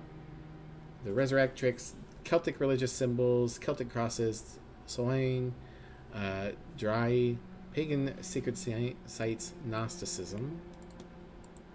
Yeah, I've already looked up Gnosticism. Blake history. Spiritualism. Mix of guides in spiritual matters. The Hermetic Order of the Golden Dawn, Tarot cards, Second Sight, Seances, Ghosts, Mystics, Fetters. Let's look up Fetters. We might get some useful information there. Soul trapping, or the unwillful binding of souls to inanimate objects, is a phenomenon that has been recorded throughout the history and across the known world. One such instance occurred during an expedition to Egypt conducted by Lord Thomas Blake of Doon. A number of what locals termed soul jars were unearthed near a tomb and were brought to Dublin by Lord Blake for further examination. In a drunken stupor, Lord Blake's young apprentice, Harry Arnold, cracked his skull on an ancient tablet in Blake's office and died almost instantly. Lord Blake, upon hearing the lad's anguished screams, ran to his office to find the apprentice's lifeless corpse bleeding out on the bench. The screams, he soon realized, were coming from one of the soul jars, and, to quell the wailing, Blake ordered that the jars be destroyed. Elsewhere in the world, there are stories of the souls of the recently departed being tied to objects of strong emotional significance. These objects, known as fetters, can take any form. Fetters as small as a needle and as large as a carriage have been documented across the world. Some spiritualists theorize that even entire buildings or areas of land can, under specific circumstances, become fetters, though no evidence of such a phenomenon has been found thus far. Others disagree with this assertion. They argue that the force of emotion needed to tie souls to something as large as a building or as intangible as an area of land would be, frankly, inhuman. Interesting. Artwork. Drawing of an unusually detailed lock. I wonder if it's a diagram of a real-world lock from somewhere. Nope, not important. Irish history, world history, Captain of the Forest, and Quilombolas. Quilombolas are settlements established by escaped Afro-Brazilian slaves. Many of the settlement's residents live in poverty. These communities originated during the 16th century in Brazil, where Afro-Brazilian slaves fled brutal conditions on sugar plantations in Brazil. It is said that Aquiltune, an Angolan princess and general who was enslaved during the Congolese War, escaped with some of her soldiers and founded Palmares, which is one of the largest quilombos in Brazil. Okay.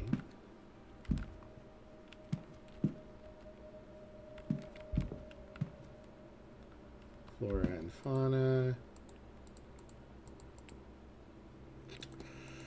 Not useful. Medicine, sciences, psychology, archaeology, geography, world mythology. Is there anything I want from here? Vampires. Undead humans who survive by draining the blood of the living. Common supernatural element in most European cultures.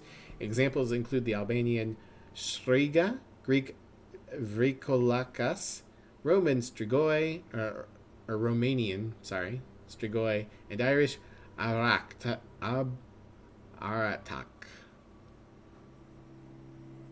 Following you two, Ava. Gotta support fellow snow leopards. Yeah, more leopards. And more skunks. Where are my people?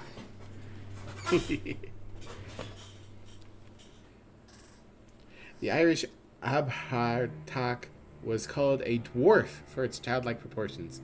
Is that what Wallace is? Despite its anger and bloodthirst, its subjects were drawn to it, as if under a spell. They are nigh impossible to kill, being vulnerable only to wood from the yew tree. Even then, once killed, it needs to be buried upside down and weighted down with stone of such a size that it would take at least 5 good men to move it. For these reasons, it is said that once a land is plagued by an Abhartak, they are never truly freed from it, that it will return to feed on generation after generation. Okay.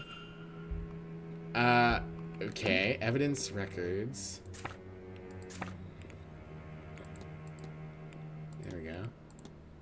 And I can only speak of it to the small child. Interesting. The Vale, the Milesians. I've already looked up all of this. Yeah. Irish folklore. Let's look up. Let's look up Banshee. I love Banshee. The Banshee, also often anglicized as Banshee, is a fairy woman who portends death. She's often said to appear in gray cloak and green dress, with eyes red from crying. To hear her keening means there will soon be a death in one's life, typically on the same night, and frequently a loved one or family member. Library topic unlocked: keening. Okay. Aussie means people of the mound and covers all entities that come from the other world. This covers the Fey folk, the old gods, and any other range of creatures from that place. For some, ghosts are also included, as the other world encompasses the Irish land of the dead. The Fey themselves range in power from godlike legendary figures to the types more thought to commonly occur and roam the landscape, often looking to cause mischief or harm, such that to invite their attention is considered bad luck. The nature of the Fey, as with humanities, varies by instance, but an estimate can be made by the type of the Fey in question. Some look to cause harm, some are portents of outhiding, but do not seem to cause it themselves, and some, though these cases are occasional, may even be beneficial to those encountering them. Regardless, it is widely held that the safest course of interaction with the Fey is not to interact with them at all. I already know this, but let's go ahead and do this. Towards the end of October, and with the approach of Halloween, it is not uncommon to see carved lanterns adorning doorsteps and windowsills. In Ireland and Scotland both, there's a long-held tradition of carving a face into turnips and putting a lit candle inside them. The tradition is thought to stem from the Irish folktale of Stingy Jack, a spirit barred from both heaven and hell and forced to walk the earth eternally. Whether it's not true, these carved turnips are thought to serve a practical purpose. It is thought that on Halloween night, the veil between life and death is thin, and spirits walk the earth, many with ill intent. The turnips are carved into grotesque faces and lit as lanterns to ward off any spirits that would do living harm. Let's look up the Fear-Gorta. The Fear-Gorta, literally the man of hunger, is a type of apparition that is linked to the Great Famine, though there are alternate accounts that consider it an omen of further famines to come. Taking the form of a starving person, the Fear-Gorta is a spirit of hunger and will follow people to ask for food. Should it catch its prey, it will not hesitate to consume them to satisfy its hunger. Always unsuccessful in quenching its hunger, it then seeks a new victim. And the Washerwoman. The Washerwoman, or the Banai, is an instance of the other folk providing unwelcome news without exhibiting aggression or violence. The apparition is said to appear before battle, where she will be seen washing the bloody armor of those to die, as if they are already dead. It is said she appears at battlegrounds as she feeds off grief. Perhaps this is why she shows visions of those to die. Okay. No new information there. I don't think I care to look up anything else about these right now.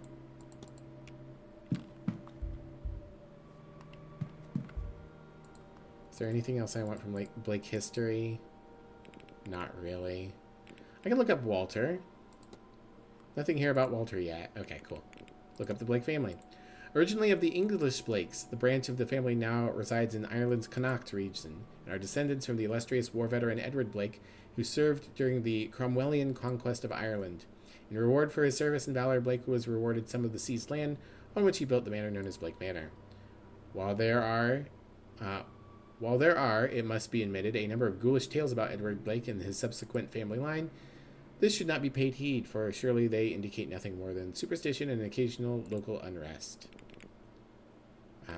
Look up Jonathan Blake, the current Marquess of Doom, and ninth person to hold the title. The title was passed down to him by Richard Blake, son of William Blake. William Blake was said to be a stern and ruthless man who would do anything for the betterment of his family. Richard Blake was considered quite the opposite. His interest kept him from the manor. And a few years after passing in Paris, Jonathan Blake opened the grounds as a hotel to help revitalize the lands post-famine. Not much else is recorded about him. He does not seem to have undertaken many other exploits. Edward Blake, 1630 to 1703, was an Englishman serving in the Cromwellian conquest of Ireland by the then English Commonwealth. He was a notable figure among the English forces and was credited for his success by Cromwell himself, who awarded him a significant parcel of conquered land in Connacht. The Blakes have gone on to become significant figureheads in their community and have upheld the position for a few hundred years. Alright. Sorry that we're just reading books. I'm just like, I need more leads and I can't find anything. Look up keening. Keening, or lamenting over the dead, is an ancient custom practiced in Ireland, with origins tracing back to Eastern nations. The Irish word for keening, keen, closely resembles the Hebrew kina, meaning lamentation or weeping with clapping of hands. Traditionally, Irish bards lead the funeral songs that address the deceased's genealogy, rank, possessions, virtues, and vices, but over time, hired mourners, often women, took over. Till about the middle of the last century, the custom was very generally adhered to in Ireland, as well as in families of the highest condition, as among those of the lowest orders.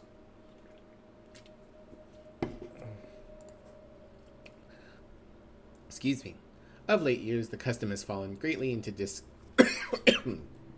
Excuse me again.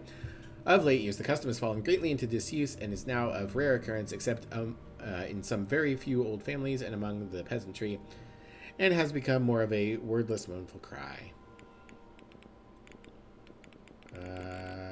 Look up standing stones. Standing stones, or menhir, are large, deliberately placed stones found around the world, but especially in Ireland.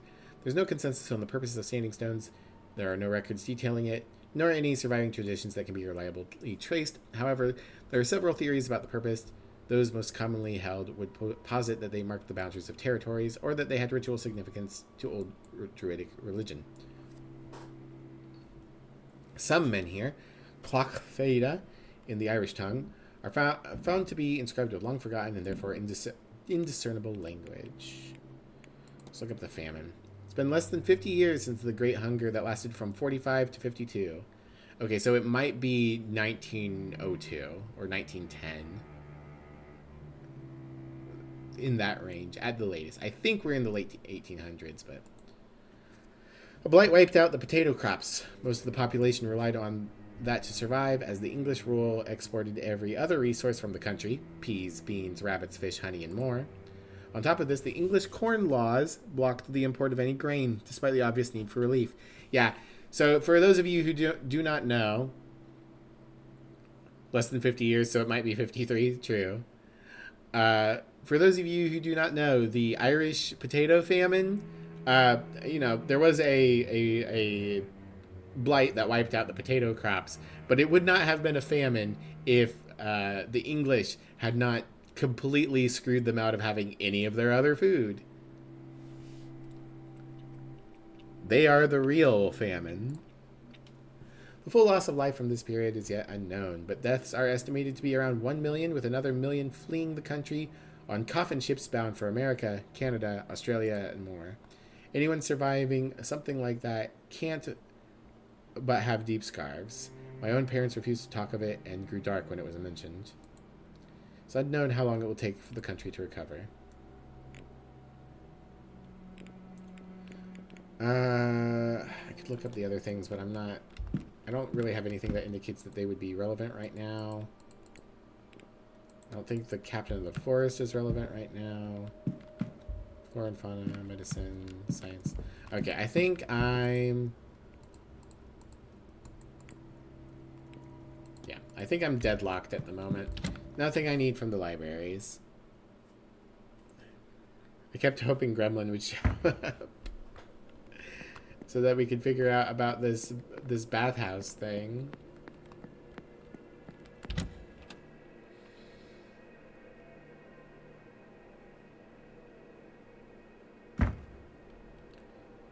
We're almost to the turn of the hour as well. I also still need silver, argon, and venom. I can't think of a way to obtain any of those.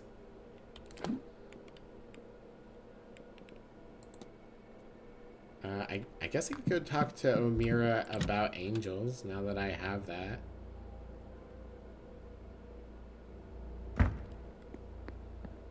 Boop, boop, boop. Making my way to the bar.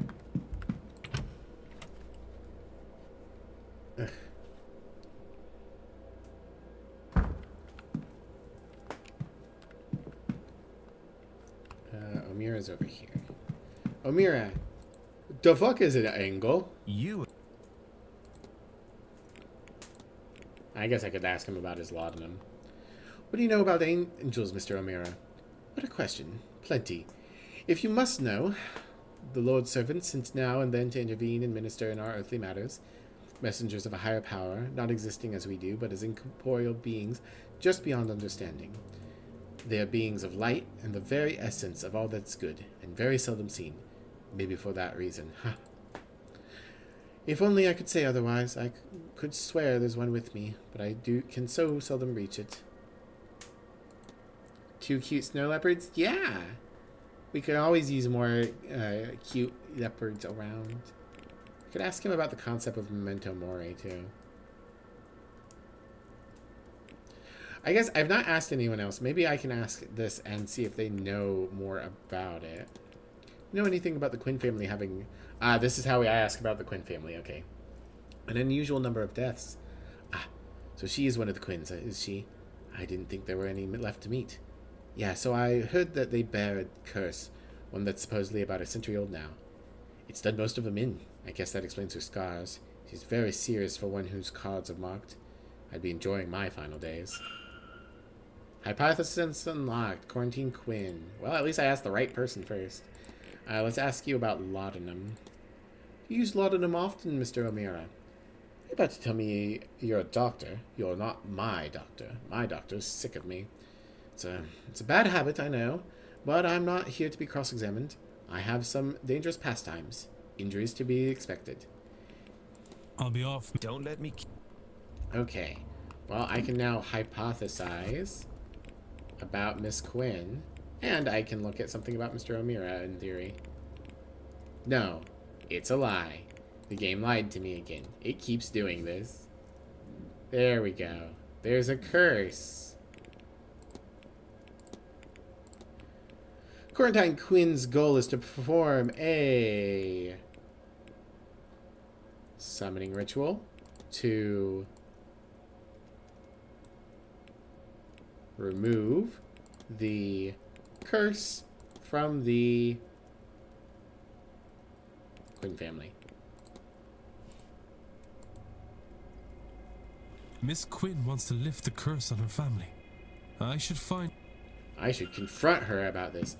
Ma'am, how dare you? You want to remove a curse that is killing everyone you know? Disgusting. You know how much work goes into placing a curse on someone? It ain't easy.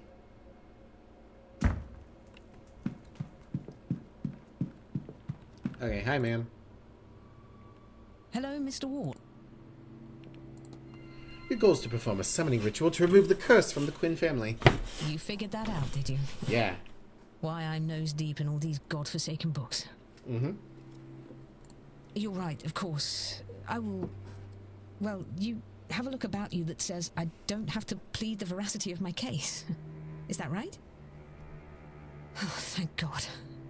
That's what all my work is about. I'm trying to lift the curse before it kills the last of us. But just our luck, I've reached a dead end. After everything. All this work, all this death, it couldn't just be simple.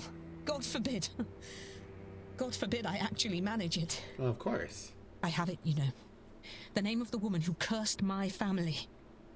Biddy Eve O'Connor. And if I could only speak to her, I might be able to appease her. But there are too many spirits with her name. And without some item from her, I just cannot reach her. And I can't see what else I could do about it. I will keep trying, of course. But I think my fate is sealed. Mine and my little sisters. We'll all die like the rest of my family because of the cruelty of my ancestors. Bastards. All of them. This is why you don't do generational curses. Make your curses targeted, focused. Punishing a group for the actions of an individual against the Geneva Conventions. And you should always speak out against it. And that's that. What else is there to say about it? I don't want to talk about this any longer. But, look, take this. If you find anything to do with it all, tell me, would you? God knows there's nothing else for it. This game is from before those? Oh, that's true. No crime, no war crime without a war law. True. Alright. We received O'Connor family research and a new lead to lift the curse.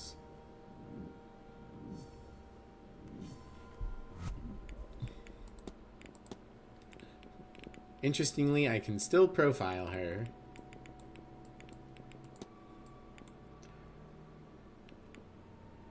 Okay. So the person I can talk to about it is Barbosa, which is interesting because I thought that Barbosa might be interested in talking to Quinn about her deceased father, Shay,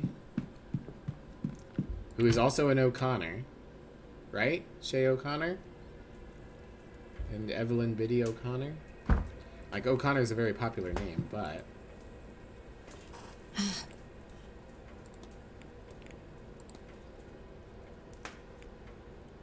Well, I thought this might be useful to you, miss. It's research of the O'Connor family. I notice it bears the same crest as your brooch. What? But this is... There's so much detail here. Where did you get this? It's Miss Quinn's work. She's been researching the O'Connor family for a ritual she wants to conduct. The woman she's focused on, a Biddy Eve O'Connor, had a son who emigrated. I was hoping you would check the date of his departure against that of your father. Yes, they line up. Nice. But his name is Seamus O'Connor, not Shay. A cousin, maybe. I mean, Shay could be short for Seamus. Hang on, I can't believe I didn't make the connection before now. But Shay is often used as a shorthand for Seamus. So I have been looking for the wrong name? It is possible. Or we may have the wrong man altogether. So, this doesn't mean... No, it does not. But Miss Quinn says her ritual is a matter of life and death, and that she requires an item from that family, which, it turns out, may be your family. So, do you think she might borrow that brooch of yours for her purpose? If she is right, it would not only help her, but also confirm we have the right man. Then how can I refuse? Come, let us find the Queen woman. Teleport. Although, this will be nice if I could check off 2 people. Thank you, Miss Barbosa. This could well save the lives of the last people that truly matter to me. I do not understand how being in a bathroom with 2 strangers is helping, but I'm eager to learn. So now we start kissing. And that will piss off the appreciate it. ancestor ghosts. All right. One more time. Let us find the Queen woman. If we did, we found her. Ooh, magic.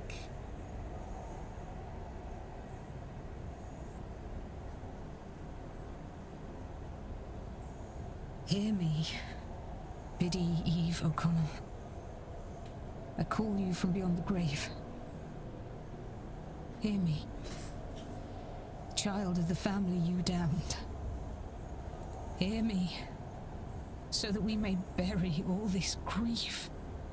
Santo Cristo, fantasma.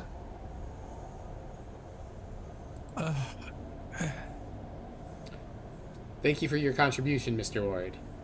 Are you Biddy Eve O'Connor? The same Biddy Eve O'Connor that cursed Fionn Quinn and his descendants? Womp. Good. My name is Quarantine Quinn. I am of the 3rd generation of the Quinn family since Fionn Quinn, and now one of the 3 of us that remain. It is myself and my 2 sisters. The people that wronged you, and they did wrong you, I will not deny it. They're long since dead by your curse. My ancestors sinned against you, but we did not. For the sake of my life, for my dear sisters' lives, I implore you to release us from your curse. Would you consider this? Now the man who hurt you so is dead. Womp. Up. Pre-rolls are back on. Give me... Yeah, let's finish the scene first. Excellent. All right. Let me think. Do you require your bones to be laid to rest? What does that mean? If too many candles blow out, the ritual will be over, spent, and I will have lost my chance. My family will be doomed. Oh. Do you have some unfinished business here that I could see to on your behalf? Uh-oh. How many candles are too many? I don't know, but I don't like the chances. The spell is already failing. I don't think it will survive another wrong question. Another extinguished candle. What did your ancestors do to deserve all this? They betrayed their fellow Catholics to the crown, and then they took the land. Oh, maybe. Biddy O'Connor, you would have me relinquish my claim on that land, the money from it. Point. Give it to Barbosa. Oh, why didn't I see it? Miss Barbosa, Inez, would you accept the Quinn lands and the money we made from it? What? It was ill-got. It shouldn't be ours. And if it will satisfy Biddy O'Connor for her descendant to have it, will you take it? Please. You are serious? Yes. I will accept it. Biddy Eve O'Connor, from the bottom of my heart, I offer you my deepest apologies for all the wrong done to you. And my promise. The Quinn fortune will go to Inez Barbosa. She can do with it as she likes. I will relinquish every acre and every penny of it immediately. This I swear to you on my honor and my life. And if that's all that need be said, then I bid you goodbye, Biddy O'Connor, and thank you. May you rest in peace.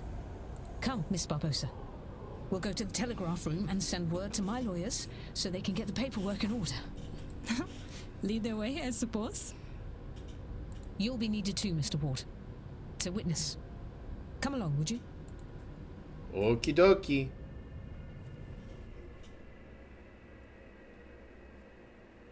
I think that should mean that they are resolved.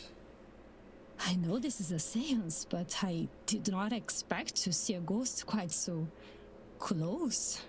And for her to be my grandmother. Yes. I am sure it is a lot to take in. But look, that hardly matters now. I'm going to write to my solicitor and have him prepare everything for you. All we will need then is to get the deeds to you. Now, you sign here to prove you accepted them. Then you here, Mr. Ward, as witness. So you are serious? It was not a lie to trick the spirit? Well, completely and utterly serious, Miss Barbosa. One does not trick ghosts and come off the better for it. Inês. Just call me Inês. All this? It's hard to comprehend.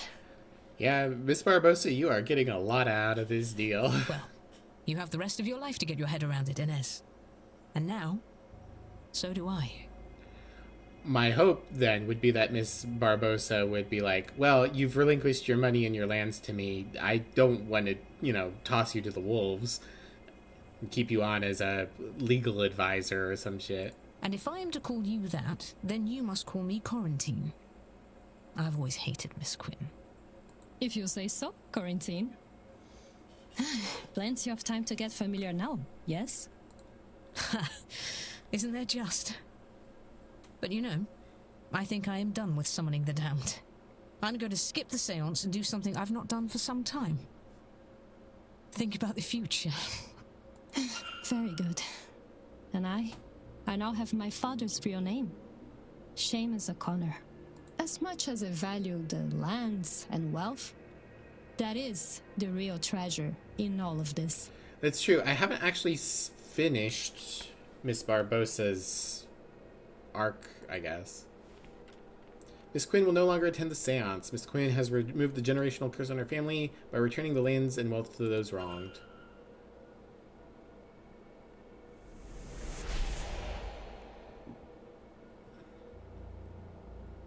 been doing nothing but think of the future, specifically how to alter it.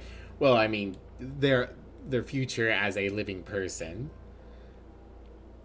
Wonder if I have facts to eliminate any suspects. I don't know why it always says that. Okay, we're gonna run a 3-minute ad. Take a break, go use the bathroom. I'll see you guys in a minute.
And we're back. Thank y'all for waiting around. And welcome in, Specs. How you doing? All right. We got about 40 minutes until stream wrap-up time. So let's check out our new stuff. We now have successfully removed Miss Quinn from the Seance.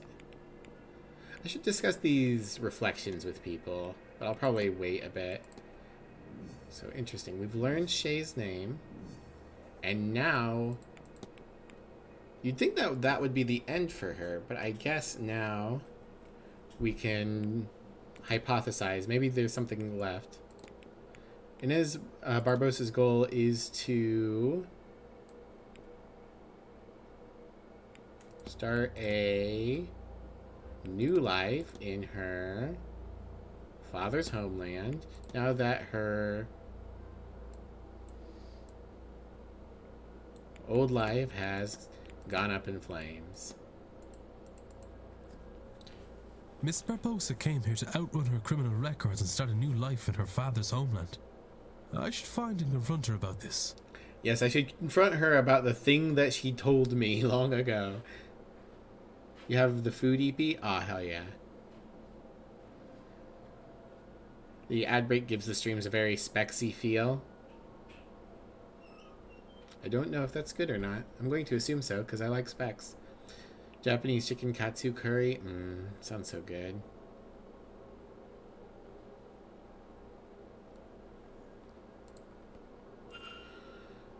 There's a place near us called Teriyaki Madness that does like fast American Chinese food. And they've got a katsu that's not half bad. I like real katsu, but it's a lot of effort. You hope so? You worked hard on your ad break setup? Probably harder than me. I'm still figuring stuff out. I'm going to talk with Hildy later tonight. Why are you still being shitty with me? Your goal is to start a new life. I say this as she's signing legal documents. Your goal is to start a new life in your father's homeland now that your old life has gone up in flames. Well, yes, that's about it. And I think that appears to be going well for me. Yes? Still, I have learned much about the summoning of ghosts. And I have my father's name now. Do you think I could see him somehow? Okay, so she's still concerned about her father, which is why she hasn't given up the seance. Well, spirit camera, father's ghost, spirit camera. Yeah. Okay, so I could have her go talk to Rory. Hi, babe. Beep. Is there a way to see her dead father's face? Yes. With the spirit camera from Rory. Dr. Callahan's studies in magic have led him to his own to own a spirit camera. Okay, so I guess the question is, can I talk to her now about spirit cameras?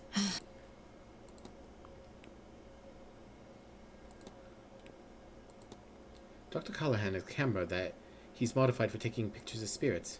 A camera can do that. I was right. This is a house of miracles. Have you asked him how it works? Would it work for my father? I could ask him.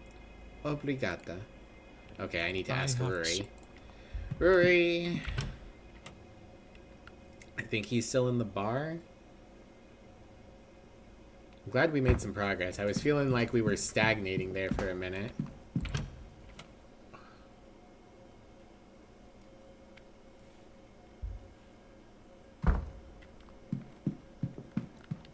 Let's see. Also, thank you for complimenting the "We'll be right back" screen. Y even made that a long time ago, and I've used it before before we started advertising. It's just like, it's annoying to pop OBS open and change what scene I'm in because I don't have one of those like streamer box machines. So I would just I would only do it if I was going to be away for like more than a minute. Alright, Rory. Mr. Ward.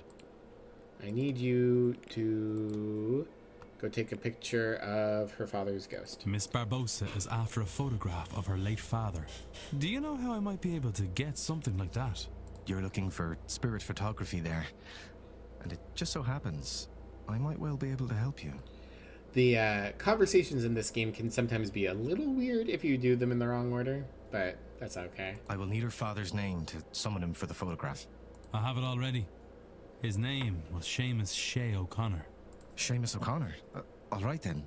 Why don't we find Miss Barbosa and go get set up? It's possible I could have... Maybe there was something I could do to advance Barbosa's thing without finishing her stuff with Quinn.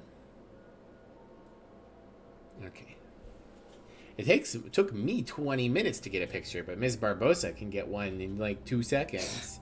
Now, you need to hold still. Very still, if you would. No, you need to move. That's how you get ghosts in old-timey photography.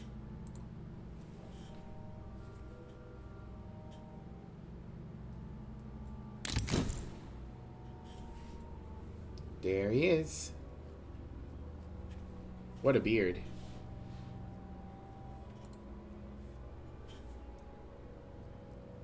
I think it turned out quite well.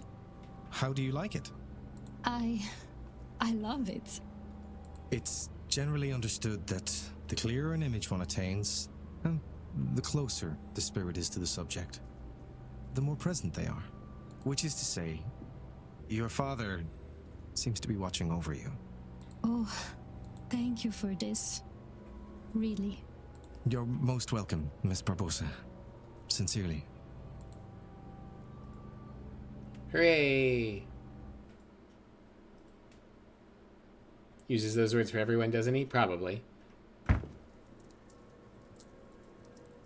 I'll develop another copy for you, just in case something happens to the first one.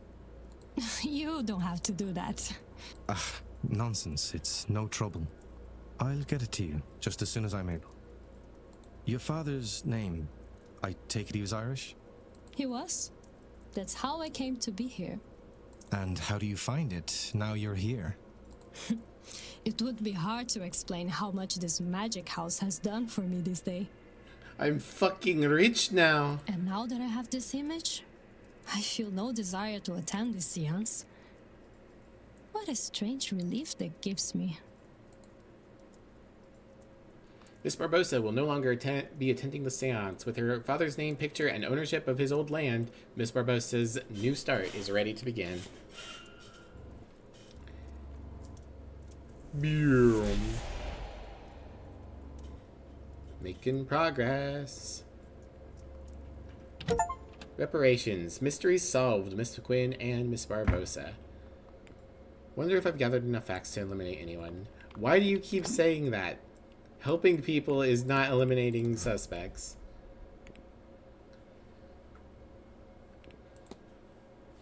Yeah, she can do magic. I never found her shoes. Or her religion. Is that my plan? Eliminate all suspects eventually. And then cross-examine them during the seance. Oh, yeah, eliminate them. They can't lie once they're ghosts. That's the law. Alright, so I've eliminated 2 more people, which is great. Can't eliminate Darcy until I can find Miss Dean's paperwork. I think that's what it was. Yeah. Her husband's ghost is compelling her to go through with it. If I can resolve the haunting, then Miss Darcy would have no reason to harm Miss Dean. Alright. I need to remove her husband's spirit from haunting her. The lesbians need me to find Miss Dean's stuff. I need to find Miss Hisham's jug. Fia wants me to cast the spell, but for that I need a dash of venom, metal that's blue, and some argon. And I don't know where I'm going to get those things, especially argon, considering it's a gas.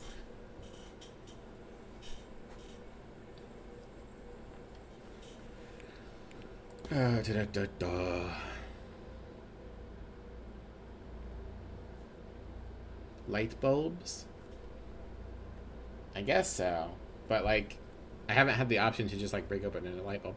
Oh, and Dupre wants us to find someone to represent St. Bridget, which I have to say is Joyce, so maybe I need to just advance Joyce some more. Unless someone else here is also attuned to St. Bridget, but I haven't seen anything to indicate such.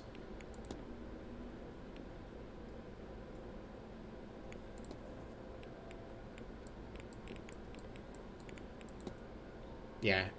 Someone I can speak about with this too is presumably the person. Someone to represent St. Bridget.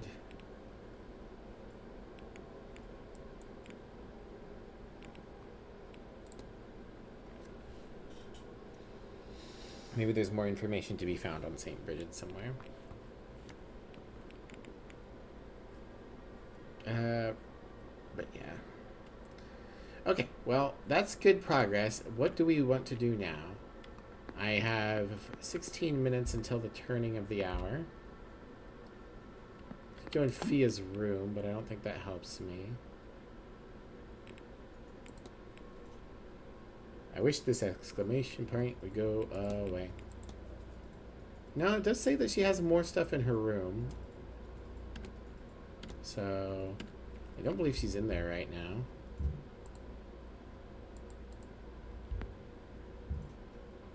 Same thing we do every hour, Miv. Try to take over the estate. I don't think that's what we're trying to do, but, you know, I'm not opposed.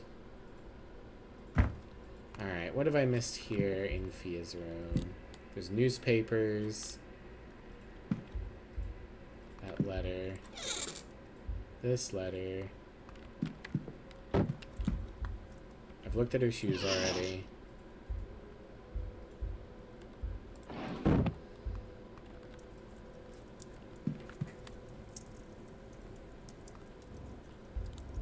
I've looked at that letter. Nothing in her dressing table. Looked in there. The room's so dark. I've looked at the headache salve.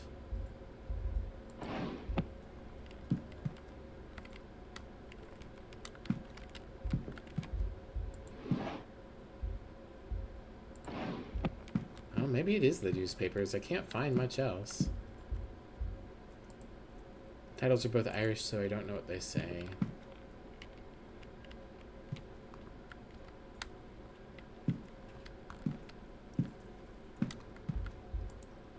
Recent paper from the region. It's folded to show an article calling out a number of strange occurrences in the area. Milk curdling, calf born with an extra limb, an entire crop rotting the night before the harvest. Okay.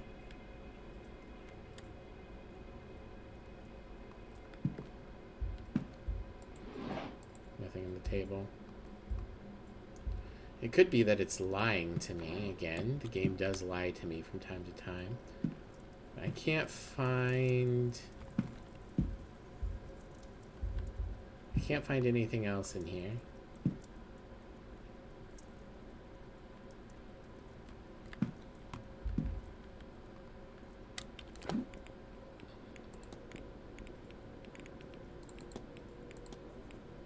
Investigate room 9. What else is there to be seen? I feel like at this point I've literally interacted with everything. Except her clothes. Some dress clothes, nothing important. They're clothes for the event. None of this is noteworthy. Yeah, there's some folded up clothes there.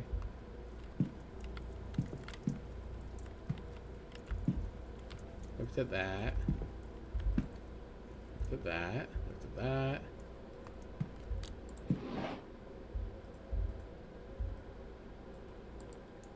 Some dress clothes, nothing important. I have to assume the game is lying to me. Or I'm missing something extremely obvious.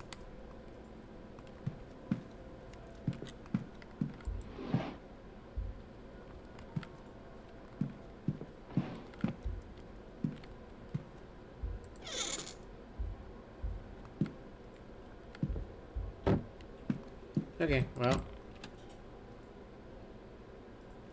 Not what we're trying to do, yeah.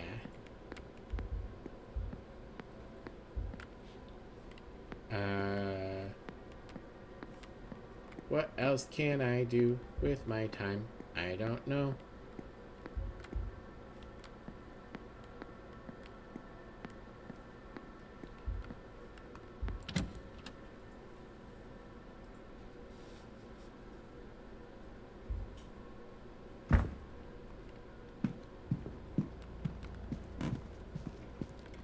I guess I could go to the bar and pester that one guy.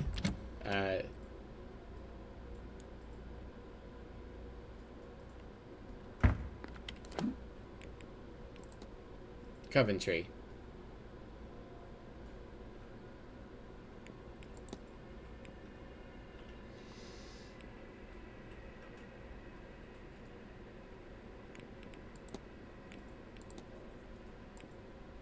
Says I need to investigate his room, but like, maybe there's more I can get from him?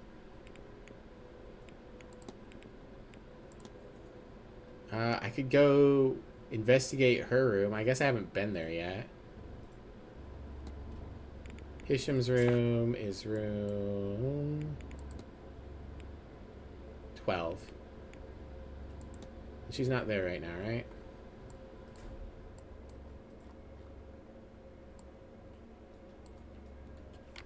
I'll have to go listen, but...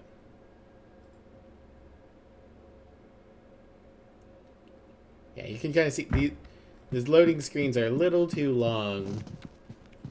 Also, it always baffles me when a game has a loading screen indicator. See, there's our special symbol from Seance at Manor, and it's choppy or it doesn't load in. One thing I really hated with Dragon Age Inquisition when I was playing it is that I would get like a 3-minute long black screen and then like 5 seconds of the loading screen where it had the tarot cards where you could like read interesting lore about the game, which I would have loved to have done. And then after the 5 seconds, the game would load in, which was always very weird. That's Miss Darcy's bedroom. Miss Hisham's is the opposite side. And she might be in there right now, so I need to be careful because I don't want to get a game over and have to do things again. So let's save.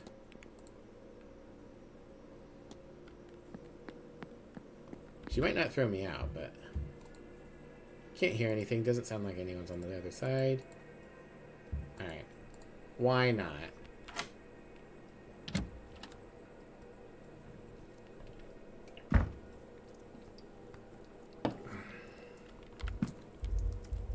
Sketching materials, maps. Maps might be useful. What's this? She's been mapping the grounds and marking rooms off for reasons I cannot tell. I do know the reasons. She's looking for stuff. Ah, the Quran. Alright, that confirms my belief. Nothing in the stool. I guess I could look at the Quran to know that that's her religion, even though I already know because she said Allah earlier. And a prayer mat. Alright, I think of the two, the Quran's more the indicator. Copy of the Quran. She's Muslim. Journal, sure. That dream keeps pulling my attention away from the base. Sometimes hours of searching have gone before I realize I've been looking for something else. Scooping through someone's stool? Not that kind of stool. Symbol. Miss Hisham has seen it too. Did she also dream it?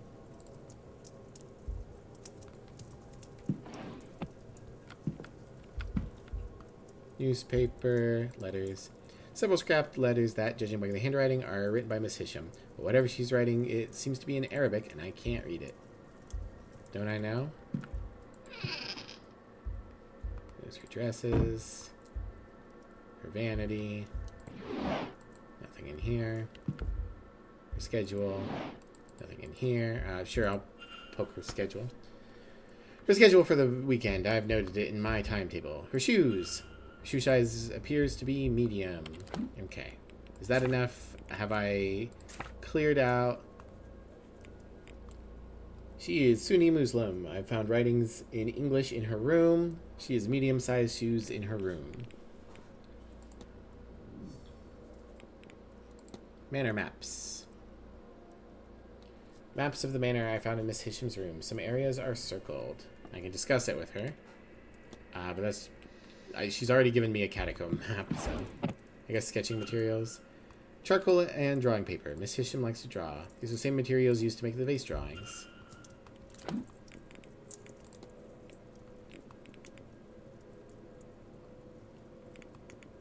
Her room contains art supplies. There we go. Alright, there's one more fact to be uncovered about her, but not that. I get the feeling I'm going to, like, go to sleep, and it's going to be like, ooh, they are or are not an artist. Probably they are.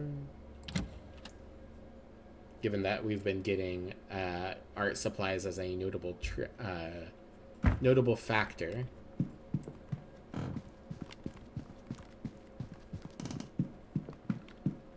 We got 4 minutes left.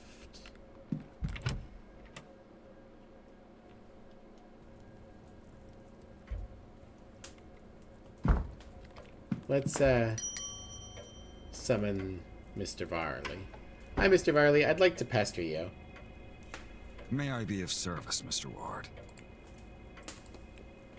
Do. Miss Dean was specially invited. Is it true that Miss Dean was specially invited to the manor? If she was, I was not informed. Regardless, we are not liable to discuss that information with guests, Mr. Ward.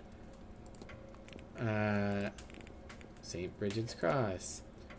There's some beautiful St. Bridget's crosses about the place. Yes, Mrs. Joyce has kindly been putting them up for us.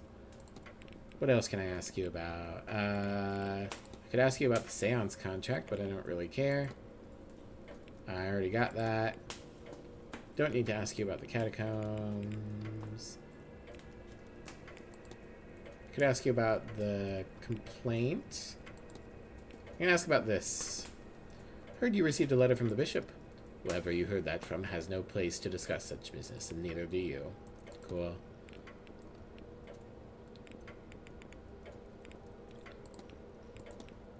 We received complaints about Mrs. Joyce. She occasionally inspires some ire, but she's a good woman and she works hard.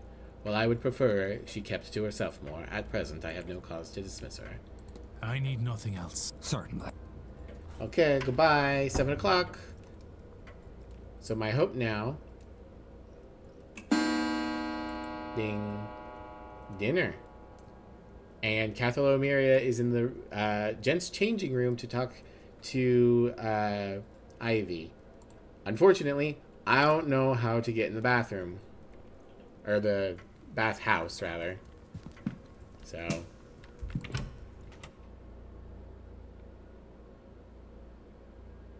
Below the dirt, which is below the maggots. I see. I should do my usual run around real quick, though. We got some people in the dining room. We got Mr. Scarrett's in the bar. I don't think anyone's going to be outside, but just to be careful, we should go check.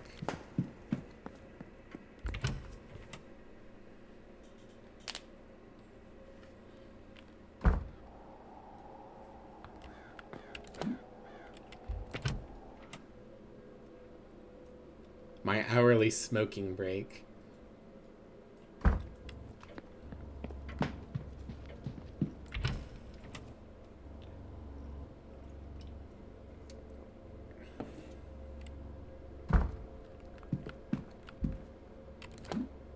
Yeah, I guess we could check the drawing room real quick. See if anyone's in there.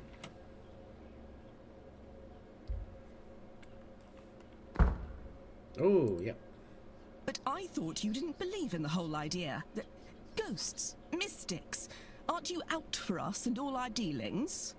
Au contraire, I'm quite the believer.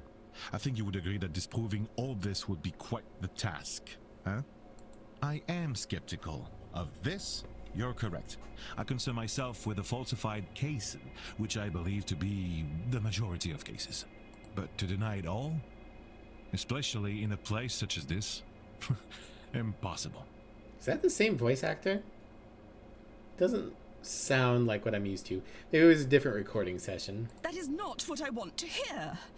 I was hoping for assurances that it was all smoke and mirrors, as they say.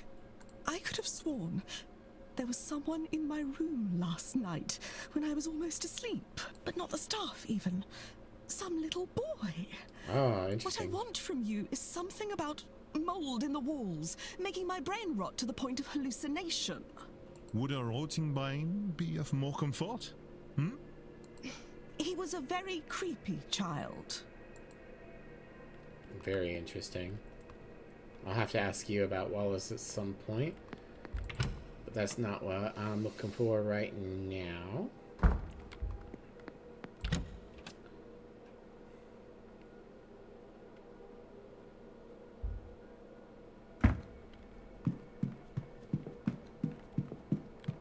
Check the library.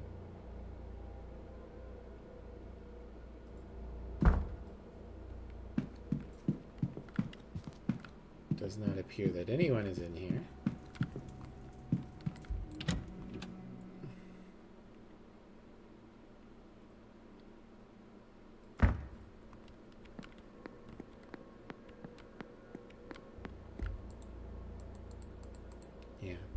It's interesting. If they're in the changing rooms, then they must have found another way in.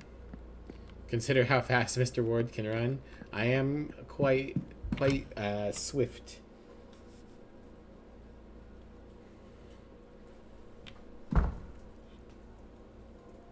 Oh, interesting. Mr. Varley's now tending to the bar.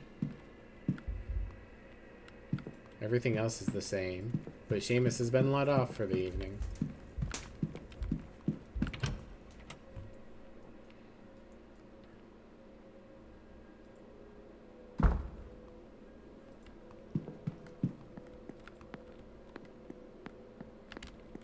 I guess I should step out back real quick. I'll probably just see Hunter, but maybe some other people are hanging out here.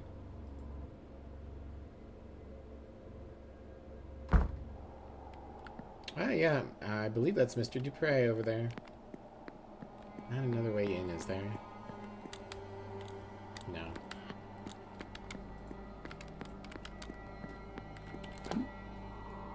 And Miss Hisham is still chilling over by the church door for whatever reason. Ugh, my fingies is cold. There we go. Warm them up a little bit. What else can I do? I mean, I want to get dinner. I think I've checked everywhere that's important. Yeah, I went to the courtyard. I've checked all of the rooms on the ground floor. I haven't checked everywhere on the first floor, but I'm not super worried. What the... Oh, no, okay. For a second, I was like, Seamus is in Miss Quinn's room? No, for some reason, it's being shown here, I guess because of the corridors showing both sides. Okay. Let's go get dinner. This way. Hello, Seamus. I would like dinner, please. I'm hungry. Hello again, sir. You here for the meal? Yeah. Certainly, sir. Let me show you to your seat. Ow.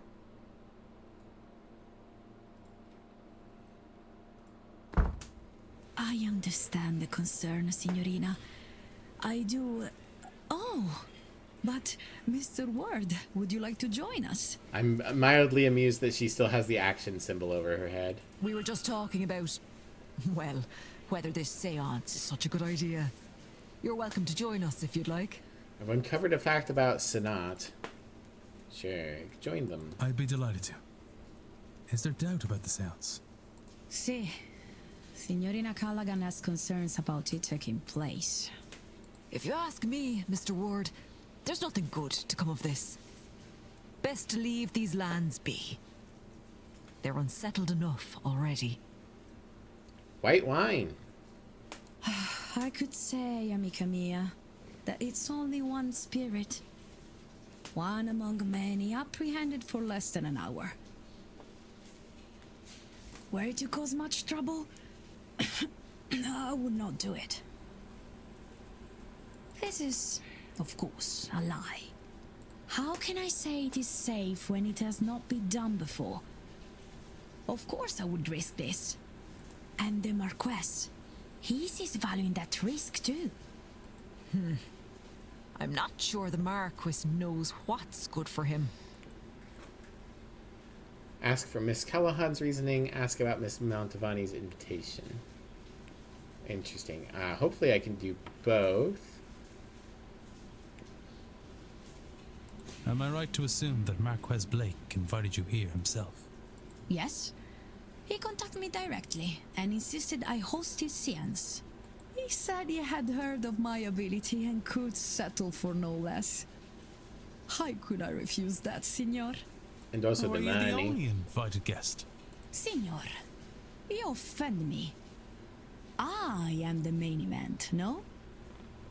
Am I not enough for you? Just curious. I got no invite.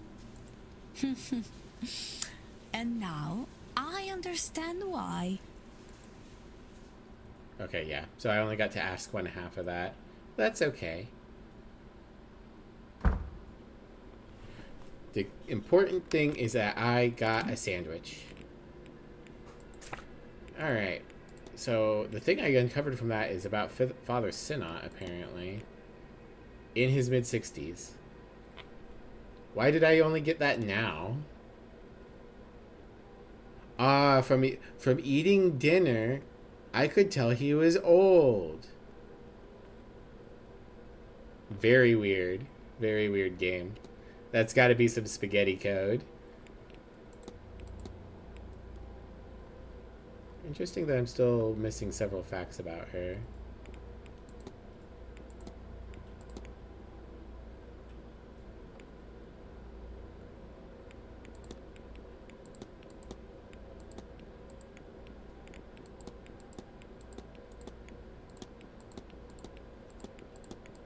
Just kind of looking at how many facts I have on each person. Okay, so I did that. I guess the next thing is I can go have my dream. Because I can't figure out anything else. What sand did I get? The tastiest of all the sands. Sans Undertale. Alright, up. To my room.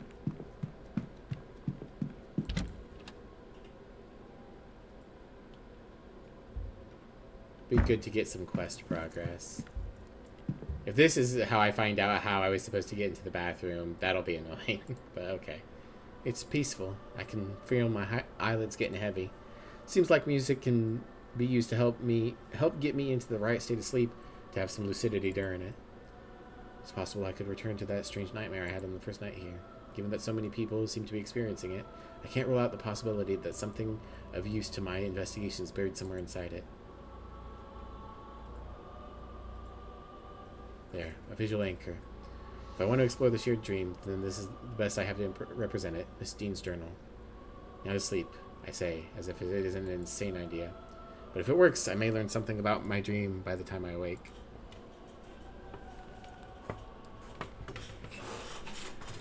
I think the game could have signaled better that it's meant to be like something I do as a nap rather than as like bedtime. Am I back in the dream?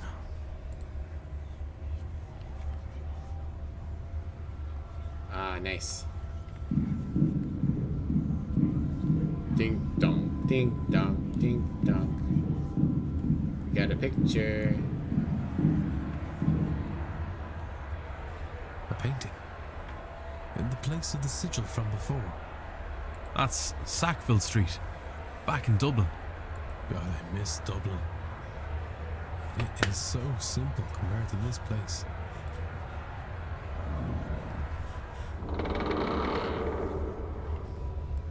Alright, I think maybe we're reflecting more on ourselves with this dream.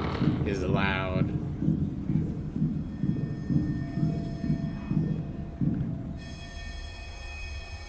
The fireman. Why is there a picture of my club here? I wonder if I can find it. It can't be far. Perhaps beyond this.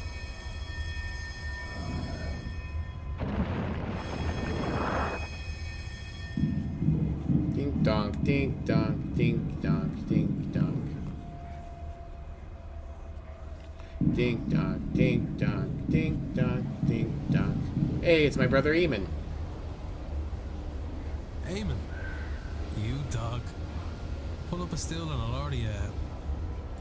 No. This isn't right. This isn't him. It's a picture. It's not the real person. It's so easy to forget. Oh, hello. Miss Dean? Interesting. So that seems to imply it is the Smith god that has her.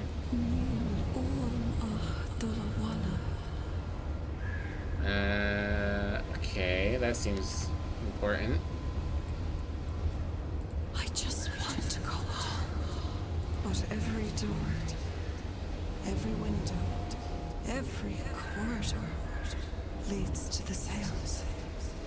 Home is so close. Just behind one more lock. Come to the Seance, Declan. Help me find the way out. Wee. Miss Dean! She's gone. I'm awake. But it worked. I dreamt. It was the same as before, but it was as if I was seeing what was behind the dream. I saw my family, my home, Dublin. But why? I was trying to find these things. They felt so close. Just behind the next obstacle. My brother, waiting for me at the bar. I might have wandered forever searching for them. Certainly it felt that way, had Miss Dean not shown up. Or the presence behind her. That presence spoke true, Miss Dean, I believe.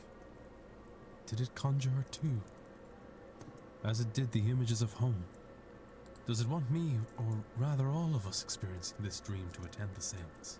The picture is changed to be that picture of Dublin. Or is that as far as it can get on its own journey out of this place? Shadowy figure, buried message, search for change. Yep. Yep, the pictures have all changed. Something is different here. Yeah, the pictures is different. Eamon. It can't be. This wasn't here before. That image. It was in the dream. Has the dream changed it here? Has it changed how I see this place? Am I only seeing this now because the lucid dreaming has opened my eyes to what is being shown to me? It's changing back. It hasn't altered reality. The dream lingered a while, like a slow waking, bled into the here and now, if only for a while. Would a longer sleep have resulted in the change lasting longer? Or maybe staying here for more time? What else is the dream changing that I am not aware of? Interesting. Is this a painting of Dublin? Why is that all the way over here? It has faded back to its original image. But for a brief moment, the image from my dream carried across to this place. This is the Fireman, the club I attend. It has faded back to its original image. Okay, is there anything else that has changed besides the pictures?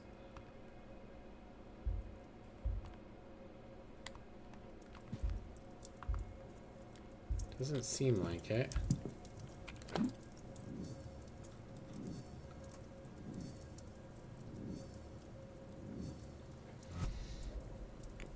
Right. Hypothesize. Buried messages. The dream contains buried messages from my home, used to invoke feelings of longing that are being manipulated into making me and others want to attend the seance. I can talk to Rory and Mr. Toussaint, who I know are also doing the dreaming thing. I've updated my understanding of the shadowy figure. Altered reality. How I and presumably others experience the hotel seems to be altered by repeated exposure to the dream. Alright, let's think. We are all exploring, experiencing, bleeding. Let's try experiencing.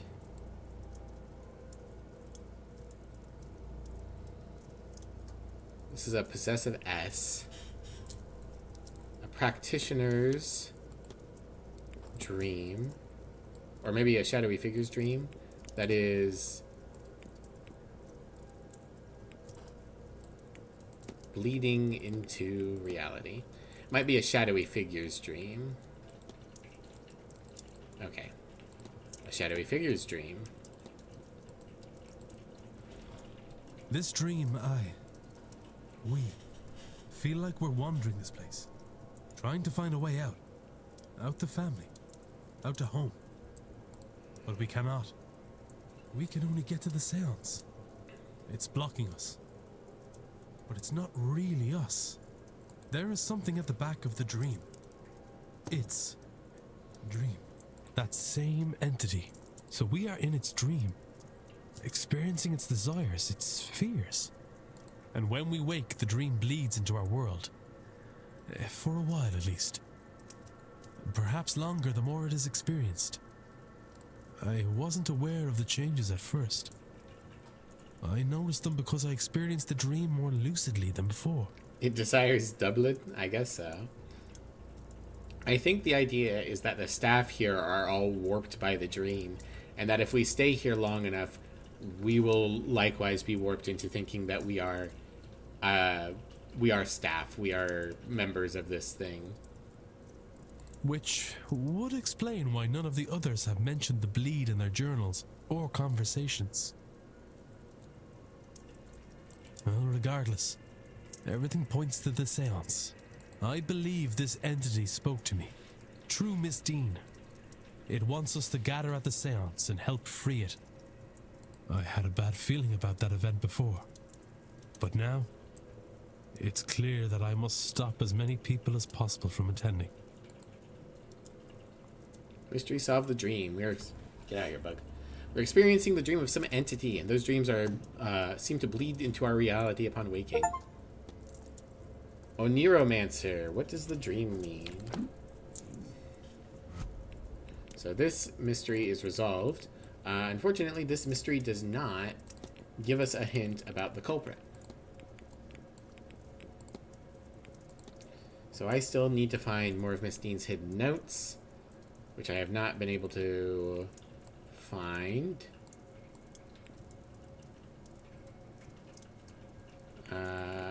Yeah, everything else here is currently done.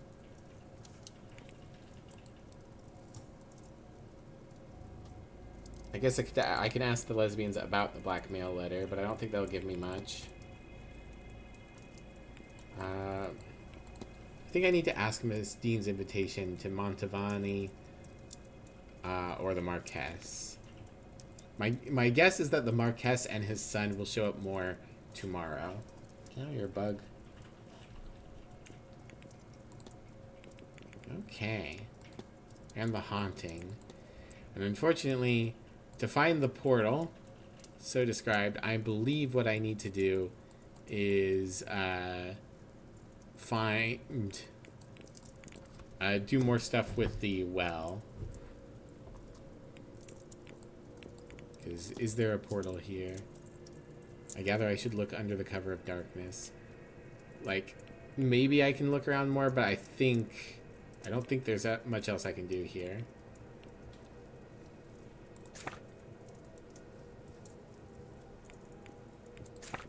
Okay, well, that used up almost all of our 7 o'clock, which is fine. Let's step outside just in case there's like a bonus trigger now that I've had the dream. No.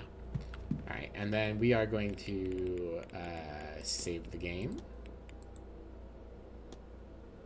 And we are going to wrap up.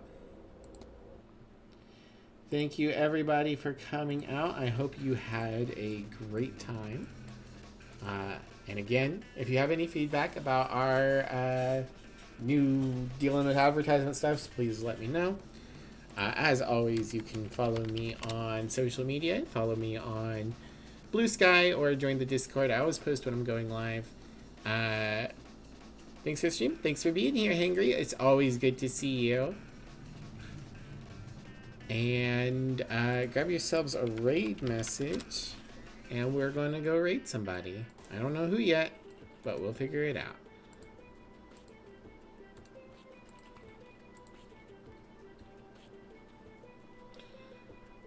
Dragoon's doing Onion Ring.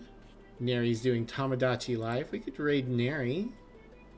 Ooh, there's a lot of people on. Builder, I want to raid Builder Z at some point, but right now they're doing Subnautica, and Subnautica's scary. Shiny Zuru is streaming. Yeah, not really seeing much else. I mean, there's quite a few people on, but I think I want to raid Neri. I also don't often get to raid her, so, you know, let's go do that. People that I'm following. Nary a care. Alright, everyone go say hi to Nary. And I'll see you guys soon. I'm hoping to have a few more things fixed up eventually, but yeah, we'll see. Right, bye everyone. Bye-bye. Bye-bye.